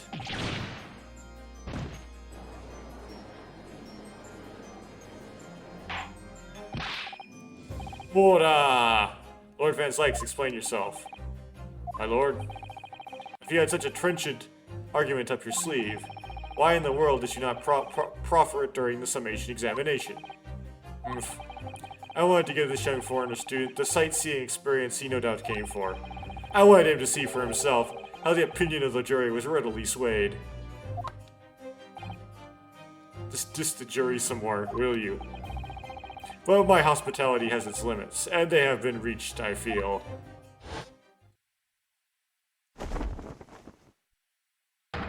They'll reappear later. So, my learned friend, today's sightseeing tour of London is now over. What are you talking about? My lord, the prosecution requests permission to call its next witness to the stand. Granted. Bailiff, bring forth the witness. He's just like, all asleep just to, like, call up a witness. It's next witness. Mr. Naruhodo, do you not remember? We've been told on several occasions that there were eyewitnesses to the incident. Yes, I remember, one of them being a Scotland Yard policeman, no less.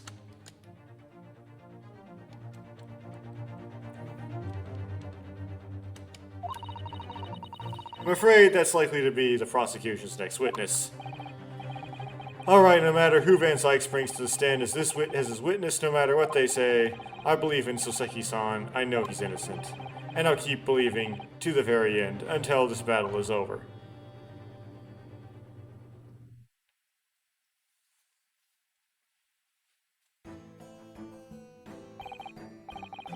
Witnesses, please state your name and occupations for the court.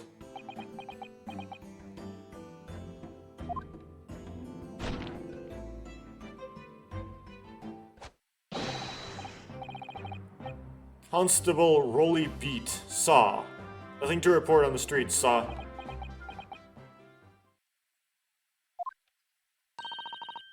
I'm Miss Beat. Patricia's my name, and I'm proud to say I'm this young town's hero's wife.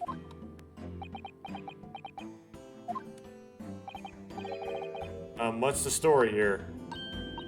Well, in truth, we've not been married long. In fact, we celebrated our first anniversary only the other day. No, it was your husband I was talking about. He seems tired. Hardly surprising. Whilst being an honorable occupation, patrolling the beat is the most demanding work in the world. Oh, really? I'm sure I've heard that before, actually. Indeed, apart from rare days off, our gallant officers trudge some 20 miles a day, you know. They patrol boarding houses and pubs, collect taxes, survey the streets, check them that meters are reading true, and they're responsible for keeping the streets clean and lighting and extinguishing our streetlights. There are a number of items on that list that don't sound much like policing duties at all. I wouldn't just be falling asleep on my feet, I'd have collapsed long ago. But it goes without saying that a policeman's primary duty is the apprehension of criminals. Even when he's off duty, a constable is expected to investigate and resolve any crimes on his beat. For the London, Bobby is a man of honor.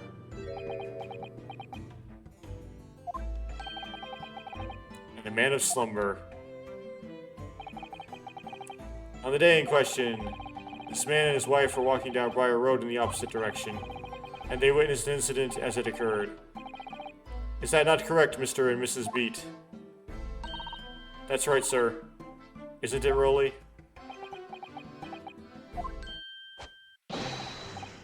Constable Rolly Beat, nothing to report on the streets, What a great witness he's going to be. Very good. I'd like to hear your formal testimonies now, please. You will tell the court exactly what you saw on the afternoon of the incident. Yes,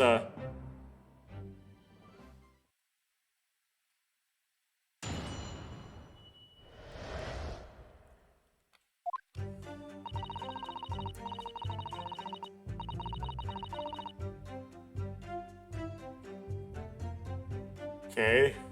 It was our wedding anniversary and Rolly was taking me out for a meal. There was no time to change after work. Anyway, two silhouettes appeared out of the fog on the pavement in front of us. All of a sudden, one of them just collapsed on the floor, then the other scattered something before running off. We ran straight over, of course, and then went for help at the nearby police box. It was definitely that Japanese man in the dock. Rolly and I both saw him as clear as day. Well, this is extremely compelling testimony, I must say. Oh dear, this policeman and his wife are claiming to have positively identified Mr. Natsume at the scene. If the testimony is true, the alternative course of events that you established in the summation examination will be squashed. It's death knell, in fact, because that alternative was never viable in the first place. What an unfortunate be chancing, and on your wedding anniversary too. Oh, I know. But I still managed to go out for the evening with my man, thank the Lord for that. Gosh, the life of a London Bobby sounds very hard indeed. Indeed, however, this cross-examination will be over in minutes. You may well have time to rest this afternoon. What do you mean by that? My learned friend, the witnesses saw the face of the man fleeing the scene. They are testifying under oath that it is without doubt the accused, Mr. Soseki Natsume. And one of these witnesses is a policeman, no less. So you appreciate the gravity of the situation, I'm sure. Except that the man's so tired, his wife has to do all the talking. Enough preamble. Counsel for the defense, commence the cross-examination, please. Yeah, it's like Van Zyke really talks up nothing.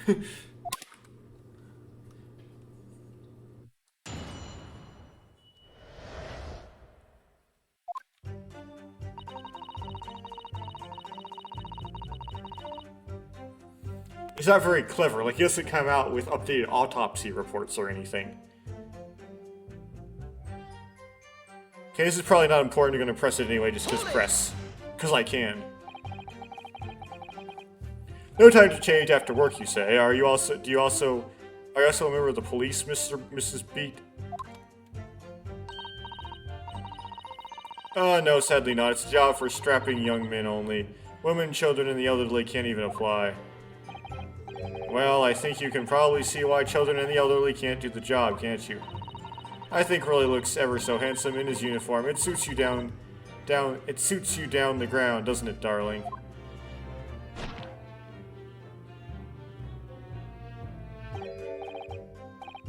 What? I just finished my beat.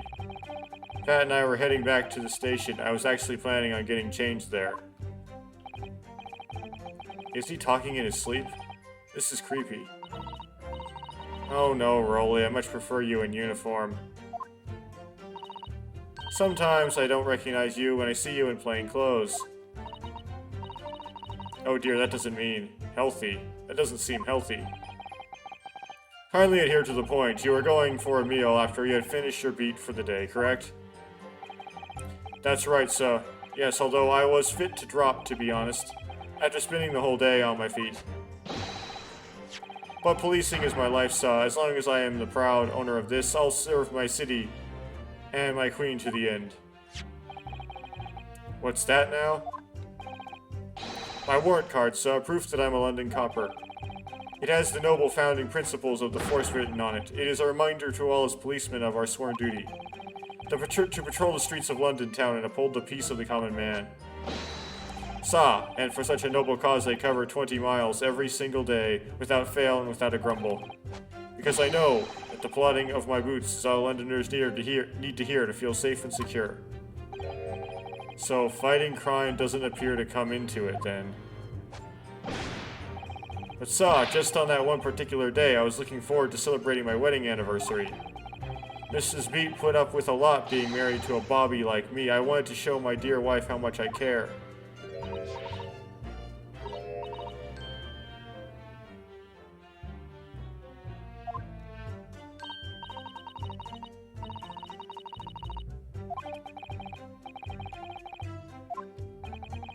And then, kindly describe what happened next.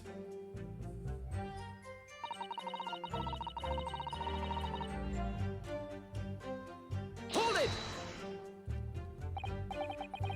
Two silhouettes. That's right, they were coming toward us, walking up Briar Road in the opposite direction.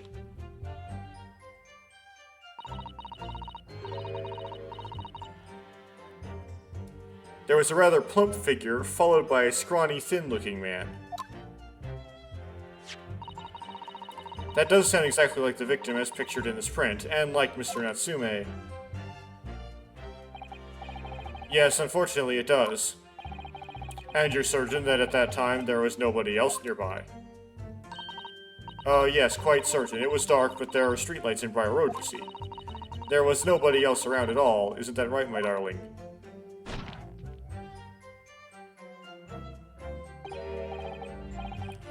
Yes, that's right. Of course, there was a light fog on the ground. Briar Road is dead straight, and you could see a fairly long way down the pavement. And then there's the street lighting as well. I didn't see any other pedestrians. Before sleep takes a firm hold, your answer. Please, Mr. Beat. Are you quite sure of what you just said? Yes, sir. As a copper who spends all day, every day, keeping watch on the streets, I swear to it. Sir. I'm sure.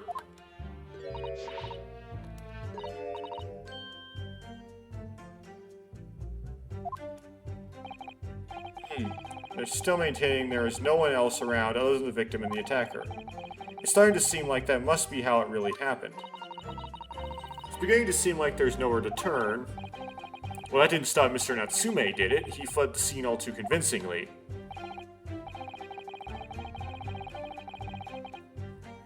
Thank you. I believe we have a reasonably clear idea of the situation just before the incident now. What happened in the crucial moment that followed? All of a sudden, one of them just collapsed on the floor, and the other scattered something before running off. Hold it! Scattered something? What do you mean by that? Oh well, I couldn't quite make out what it was at the time. But when we got closer, we realized what it was. Didn't we, darling?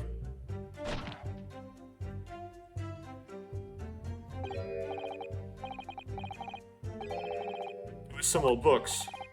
I see. Old books. Yes, sir, the culprit had dropped a number of them all around where the victim lay on the pavement. Indeed, as clearly pictured in this photographic print. The rotten Japanese man did that when he did the deed. Hold it! How did we know that the plump person did not have the books? Let's not forget that it remains to be established that the defendant was indeed the attacker. Oh, we saw him. It was the man on the dock, without question. Man in the dock. The mustache, the hunchback, the cat-like eyes, the oh goodness. Taut mouth, the snub nose, everything. Any more insults you want to throw in? That's right, he looked down at that poor defenseless woman with those terrifying, intense eyes, and suddenly threw his books onto the pavement and ran away. I see. This is tough. They seem as though they're telling the truth here. May I remind the court that this unambiguous testimony comes from a policeman and his wife.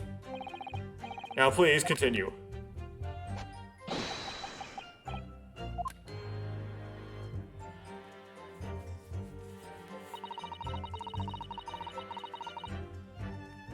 Hold it! Was it your husband who went to fetch help? Oh no, I went. I may not be a police officer myself, but I am the proud wife of one after all. Isn't that right, my darling?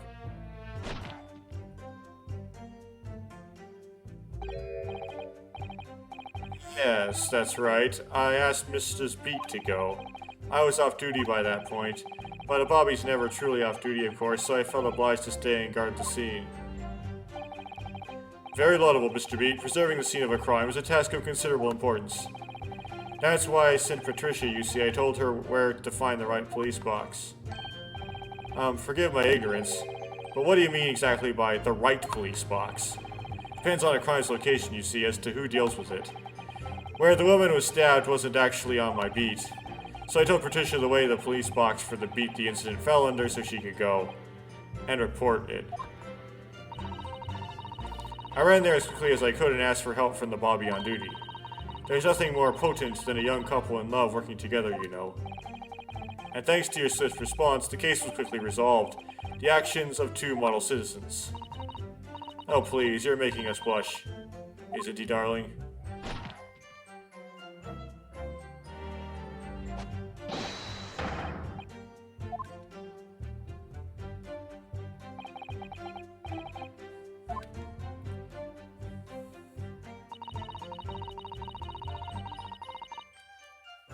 Hold it!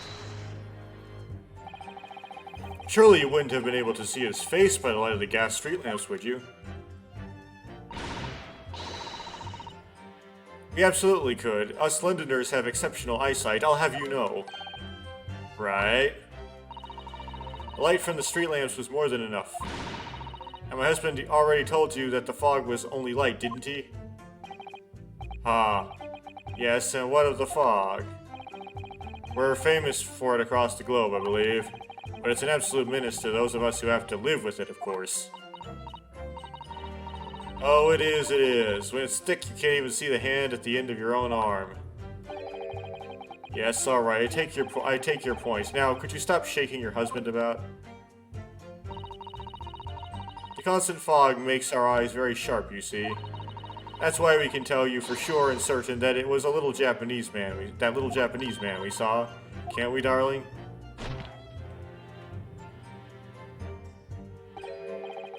And what?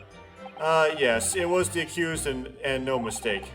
The mustache, the hunchback, the cat-like eyes, the tout mouth, the snub nose. Unmistakable, sir. As far as this couple's testimony is concerned, there can't be any question. It was Soseki-san they were running away from. It was Soseki-san they saw running away from the scene of the crime. So that's it, is it? That's their entire testimony? What do you think, Mr. Naruhodo? Well, I hate to admit it, but on hearing the testimony, it really does seem as though Mr. and Mrs. Beat saw what they saw.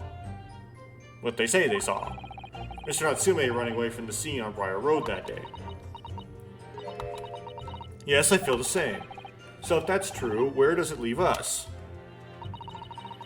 The members of the jury are sure to call for a guilty verdict after this testimony. Oh no. Then what shall we do? If Kazuma-sama were here... What are you trying to say? I think you would try to find a contradiction somewhere else within the testimony. What do you mean, somewhere else?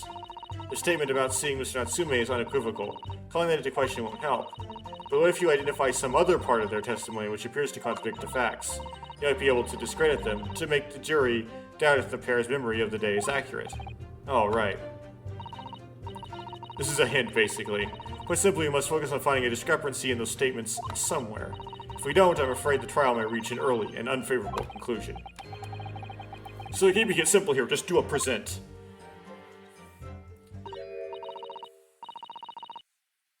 Mr. Lawyer, sir, can I ask you something? Yes, of course. What is it?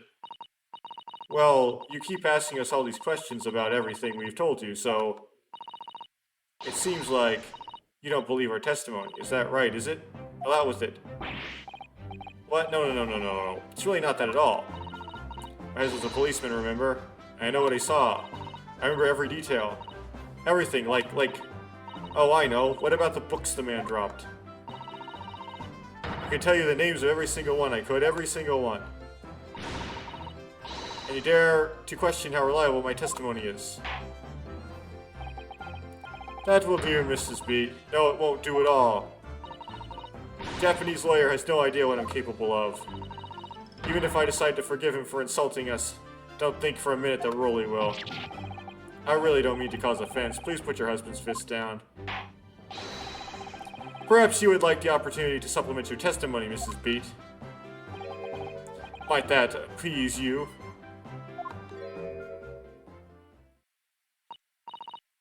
Oh, thank you, my lord. That would settle things nicely. Wouldn't it, darling?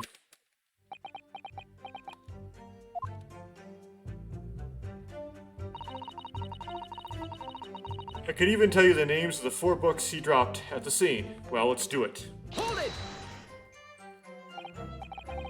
Yes, we know that there were books dropped at the scene of the crime, as you say. Those purchased by the accused at the nearby second-hand bookshop on the day in question. After I had seen the police box, been to the police box for help, I decided to have a good look over the area for good measure. I'm a proud policeman's wife, after all. I did it for Rolly. And what was your husband doing at the time? Oh, he was lying face down in the snow, getting some well-deserved rest. He works ever so hard, you know. Ever so hard, don't you, my darling? Interesting way of guarding the scene of the crime.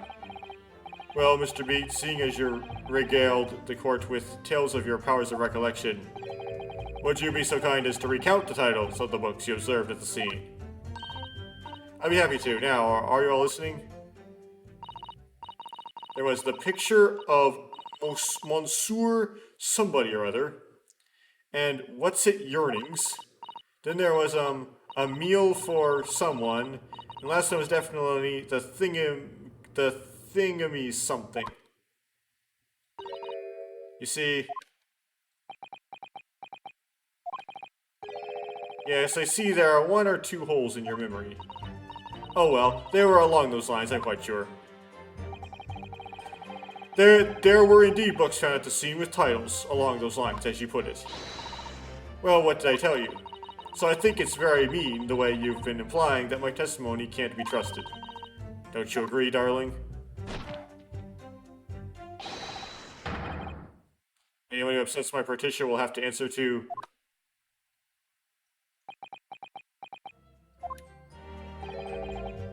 Terrifying. Yes, she really is.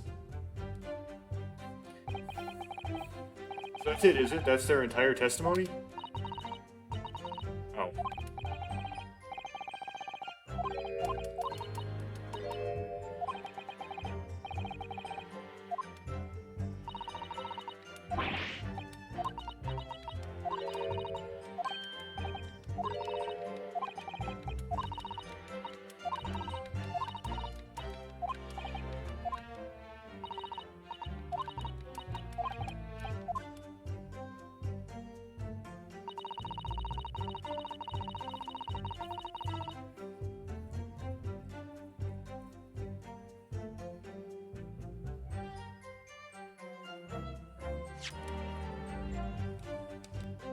So anything that would contradict it being their wedding anniversary, that statement, right?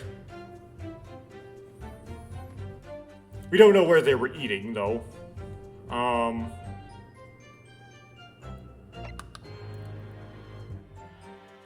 Let's look at the receipt. This might be important.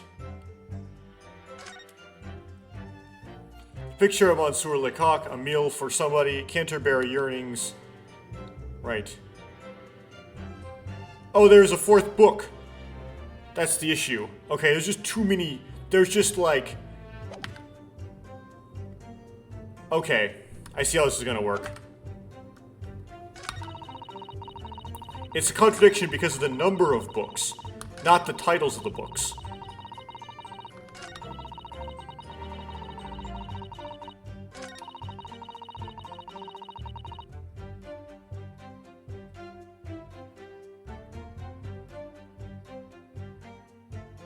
Okay, let's press on this.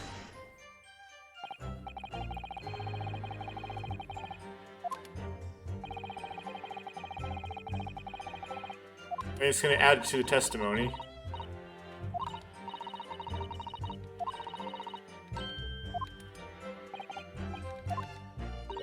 Oh, it's just a number. I don't know why I'm doing this. Silly. This is gonna make it. For some reason, the mechanics of this game makes it so that it falls through if you press on the last statement, which is somewhat annoying. You have to like click through the whole turnover.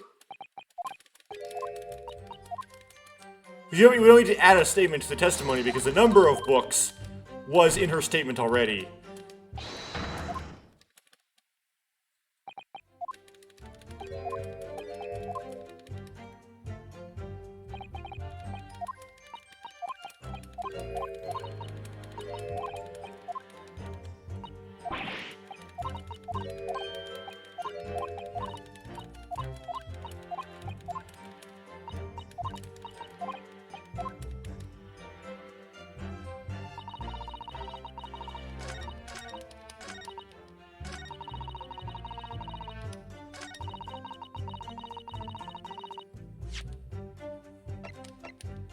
Objection!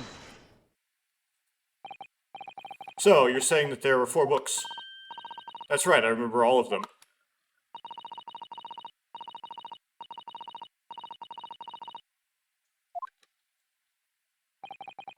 I'm sorry, Mrs. Beat, but there is a fundamental flaw in that statement of yours.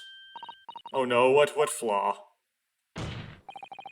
Simply that, at the scene of the crime, there were only 3 books, not 4. What? This is the receipt from the bookshop where the defendant bought his books. Your books? Yes, and it details Mr. Natsumi's purchases that day. But as you can see, only 3 books are listed. Only 3? But no, that can't be. I remember seeing them. There are 4 books, I tell you. 4 dirty old books. Really, have a good look at this photographic print of the scene of the crime. As you can clearly see from the evidence as well, there is only 3 books. Well, but like, the 4th book could have been out of the field of view, being behind the victim or something. But I just don't believe it. I saw them there, I swear it, I saw them. No, madame, I'm afraid your powers of observation cannot be relied upon. Where are you trying to go with this, though? Where are you trying to go with this, Rinosuke? So it cannot be denied that though you say it was, this isn't really helping your defendant very much, though you say it was the defendant you saw, you could have very well been mistaken. Oh no, oh no, oh no, oh no. Objection! I was gonna say, what does this have anything to do with anything? It's plainly evident that it is your powers of deduction that cannot be relied upon, my learned friend. What? What cannot be denied is that these 2 witnesses saw the accused running from the scene. A fact that you know very well you have no hope of disproving. So what are you going for, exactly? So, you striven to avert attention from that by dint of some inconsequential discrepancies. Would that be fair? Yes, that is correct. But your plan was somewhat recoiled against you. What are you talking about? It's quite simple. Let me explain with a toast. To the policeman's wife and her entirely accurate testimony in every respect. Oh? You see, the matter is not up for debate. At the scene of Briar Road, a total of 4 books were most definitely found. Well, what about the photographic print? It only shows 3 books. Quite right. Only 3 can be seen in that print. That print, you mean to say... Allow me to present another. One that shows the victim's hand.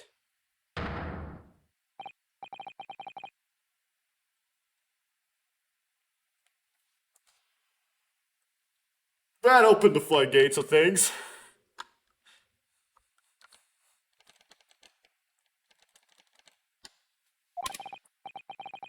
It's the 4th book. As you will observe, the 4th book was hidden from view in the original print by the victim's torso. Yeah. Like, duh. Duh. Order! There, you see, look at that. Look. Yes. Just like I said, isn't it, my darling? Yes, sir. Patricia's always right, sir. Let us study the receipt for the books purchased by the accused on the day in question. Mr. Beat, the titles once again, if you please. Oh yes, of course. The picture of Monsieur somebody or other. The picture of Monsieur Lecoq. What's it yearnings? Canterbury yearnings. A meal for someone. A meal for Gabriel, in fact.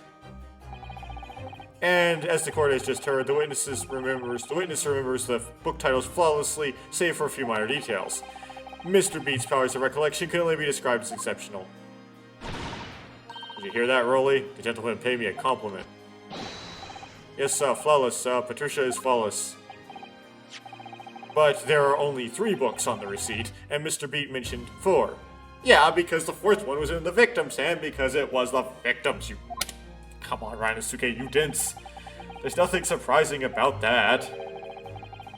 Well, how it's gonna progress is not, like... It's gonna come from that title of that book and how it's burnt. That's what matters. Clearly the 4th book is that which is shown in this photographic print. I'm sorry, Counsel, but does that not seem odd? Why should the 4th book be omitted from the receipt? It's not odd at all, my lord. The photograph clearly shows the 4th book was found on the victim in the victim's clutches. In other words, it belongs to the victim. The victim was holding her own book. I wonder, what became of that 4th book? Obviously, it wasn't overlooked by the investigating officers at Scotland Yard. I have it here as evidence. You will submit that and the aforementioned photographic print to the court, please, Counsel. My pleasure, my lord.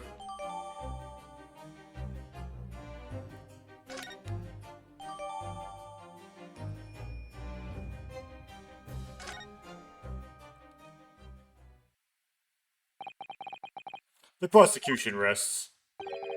I have nothing further to add. I'll examine it.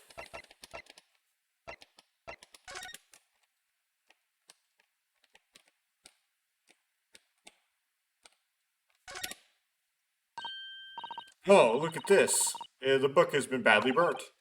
You're right. You've never been able to read it in this state, especially not the latter pages. What a terrible waste. Judging from the scorched edges of the paper, I think the damage must have occurred very recently. A book. Recently damaged by fire. Why does it seem to raise a red flag with me? The 4th book's information has been updated in the court record.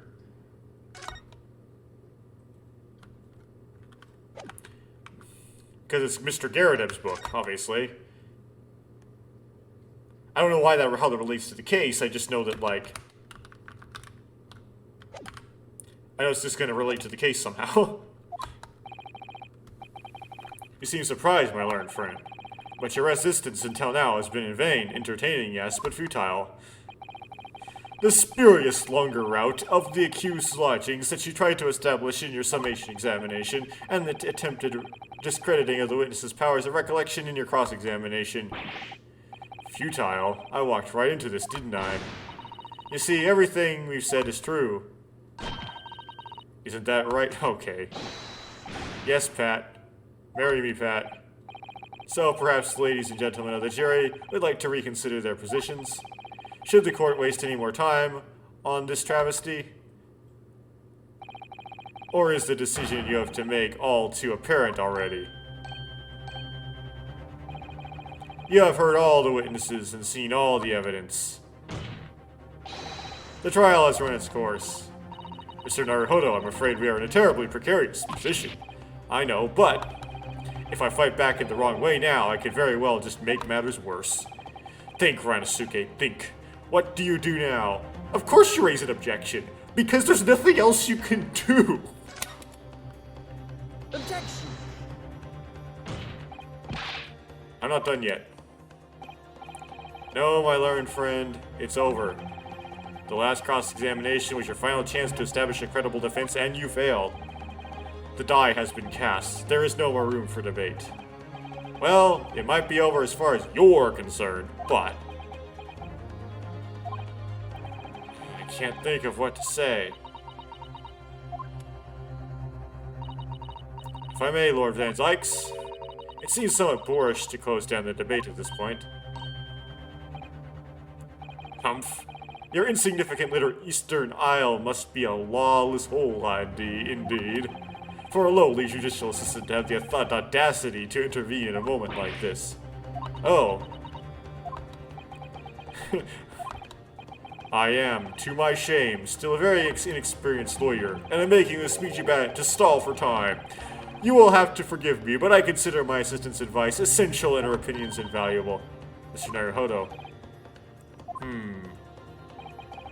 One of this land's great guiding principles is tolerance, so the court will hear you, madame. Go ahead, Miss Susato, please. Very well, I don't have any of those assistants. Pray, what insight can you give us? What have we all overlooked in this matter that you see fit to pursue further? Well, the court has been presented with new evidence, but only after the last cross-examination finished. I see. And you believe that this new evidence warrants further examination, do you? Mr. Naruhodo, what do you think? It's just possible this new evidence might be the decisive proof we've been waiting for. The judge is sure to ask the members of the jury to announce their leanings in a moment. And of course, he's sure to ask you to explain what the crucial piece of evidence is and why. So we must take this opportunity to examine the newly presented evidence as thoroughly as possible. So I presume if you said, nah, I don't have anything, and just not raise an objection, then, what's her face? Oh dear. Susato would have, like, butted in then. So it wouldn't have mattered which one you would have picked. This is it. Susato-san has managed to win us one last chance here. I can't let it go to waste. The defense wishes to present evidence, my lord. Very well. The defense may present one further piece of evidence. Evidence that apparently offers a profound insight into this case and has hitherto been overlooked.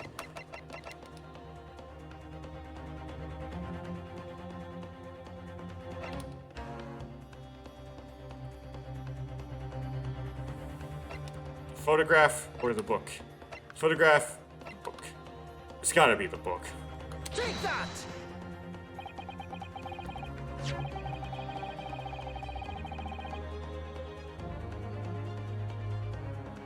Wait, did I pick the wrong one?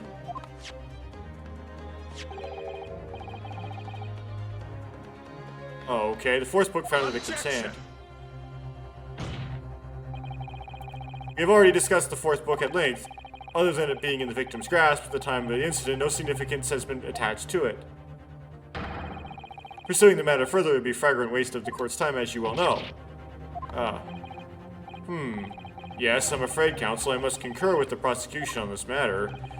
When I afforded you this opportunity, you led the court to believe that the evidence in question contained a hitherto undiscovered clue. So I must insist that you elaborate, counsel. You will identify the clue at once. Do I make myself clear? Oh, yes, my lord. It's, Mr. Naruhodo. I believe the prosecution is trying to avoid a thorough examination of the evidence, which means you may very well be on the right track. Yes, I think you might be right. So, counsel, precisely where is the vital clue in this case which this fourth book conceals? It's either the title, A Lion's Pride, or the burn. Burn is easier to point out, though.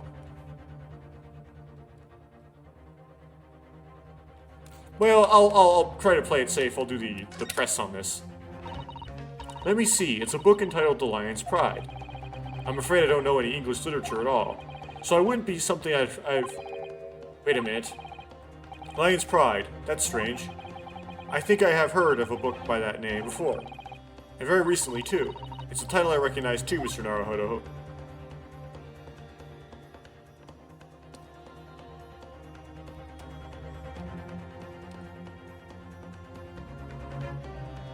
Oh, which is it? Is it the burn or is it the title? Because both of those...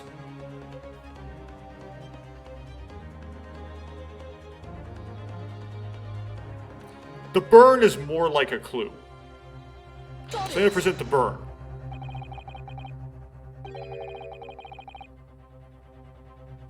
But it could have been either one, realistically.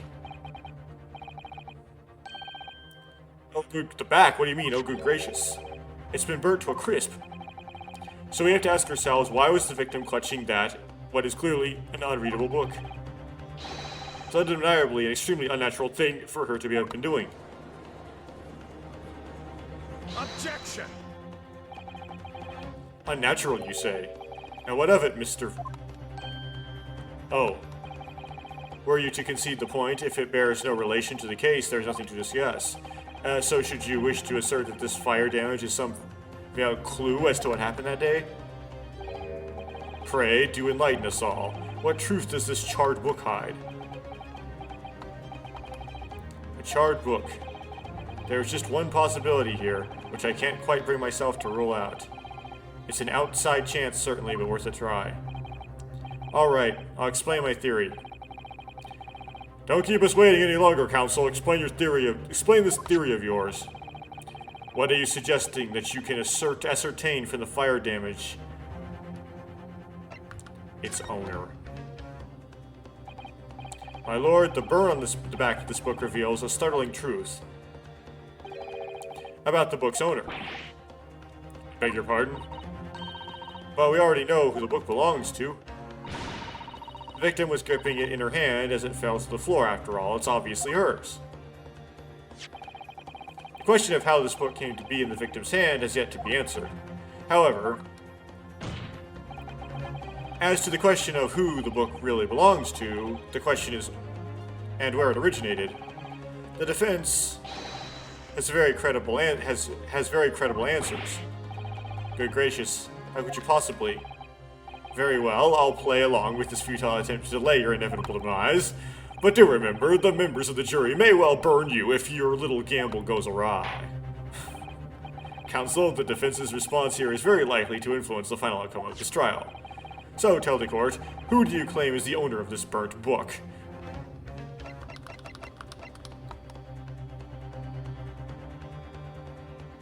Take that! The answer is that the book belongs to the couple who owns the house where the defendant has his lodgings. A certain Mr. and Mrs. Garadeb. The landlords. And whether this is some extraordinary coincidence or some kind of fate at work, I don't know, but of all the people in London, one of the 6 chosen for jury duty in this courtroom today is none other than Mrs. Garadeb herself. Oh my goodness, me? I think you must be mistaken, sir. I'm not Mr. Garadeb's wife, I'm his maid.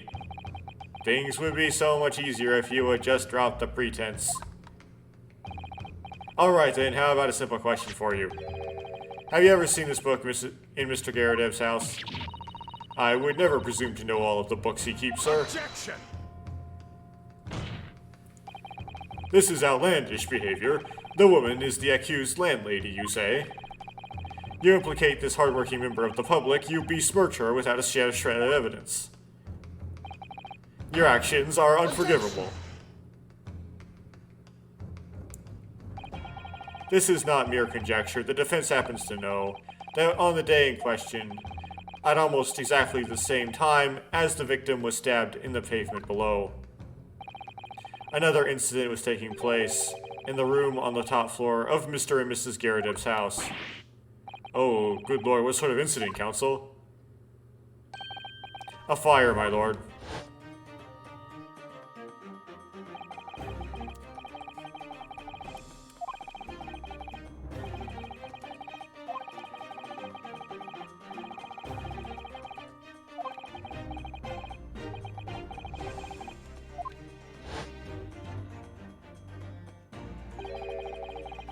The Lion's Pride. By Jove, the same title that's the subject of this debate. Oh dear me. Objection! This is risible. All you've told the court is that a book by the same name was involved in a fire, in which case it would be reasonable to assume that it was burned to ashes. And entirely unreasonable to infer that it magically removed itself from the scene of the crime. Perhaps it would make more sense if I told you that the cause of the fire was marital discord. Without going into details, it appears that Mrs. Garadeb was considerably enraged. Apparently, she continued to attack Mr. Garadeb even amid the flames. Oh, how awful. I can't even imagine being so horrid to the one you love. Can you, Rolly? Absolutely not, sir. My Patricia would never raise a finger against me, sir.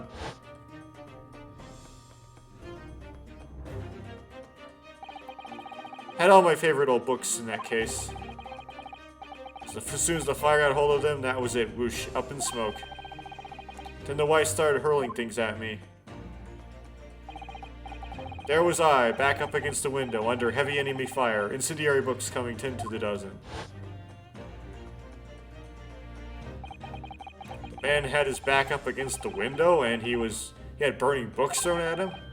Goodness gracious, sir, are you suggesting that the book was thrown through a window and it landed coincidentally at the scene of the crime? Objection!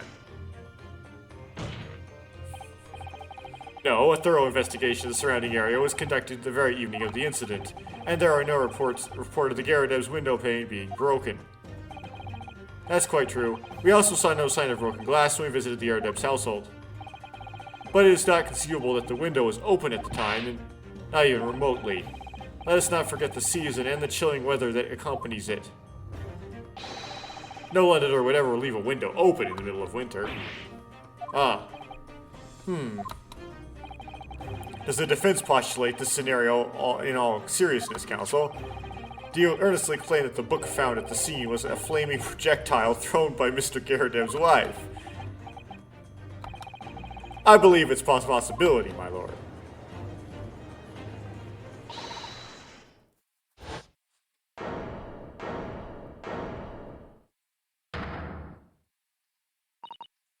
Well, I hope that everyone can see you for what you are now, you little foreign trickster.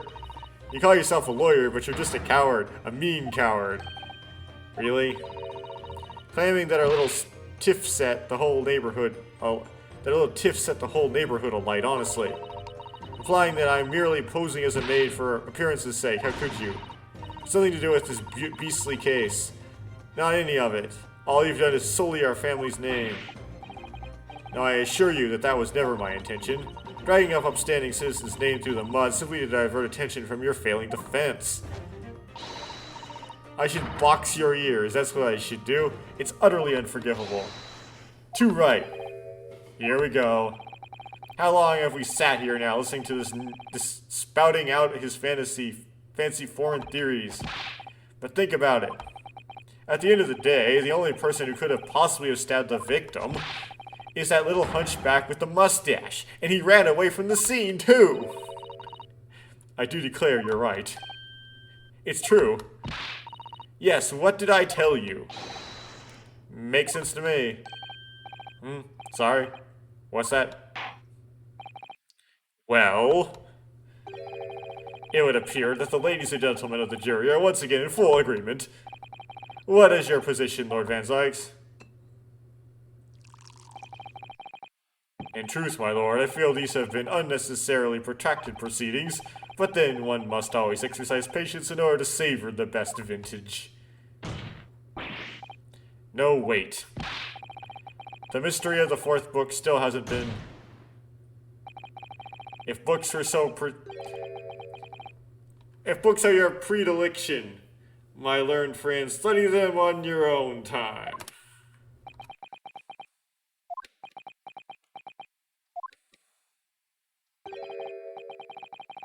Forgive the discourtesy this time. Ahem. In that case, ladies and gentlemen of the jury, you will now state your individual decisions regarding the defendant's culpability for the court to hear. Guilty! Guilty. Guilty! Guilty. Guilty! Guilty.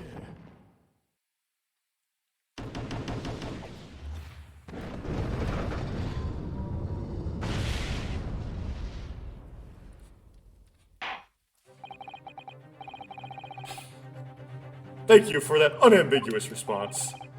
That's twice now. It's over. Mr. Naruhodo, don't give up. Miss Susato, have you forgotten? The battle isn't over yet. You're not suggesting... Of course, the defense has the right to another summation examination at this point. You can still convince the jurors to change their minds. You have one more chance. Or 3 more chances. This is so stupid at this point.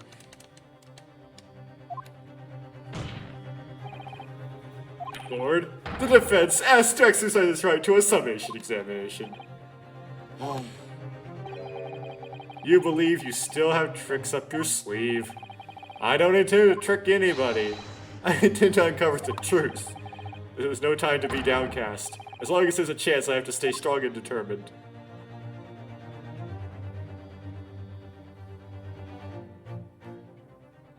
Oh, that's a good stopping spot.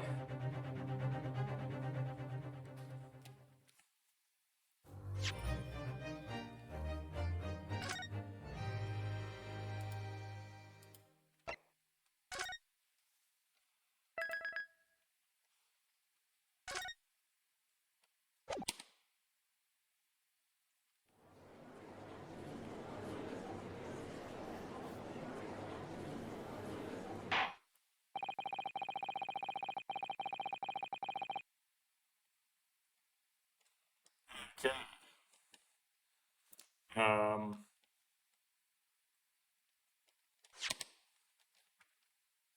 Let's exit. Don't save. Yes. And stop recording.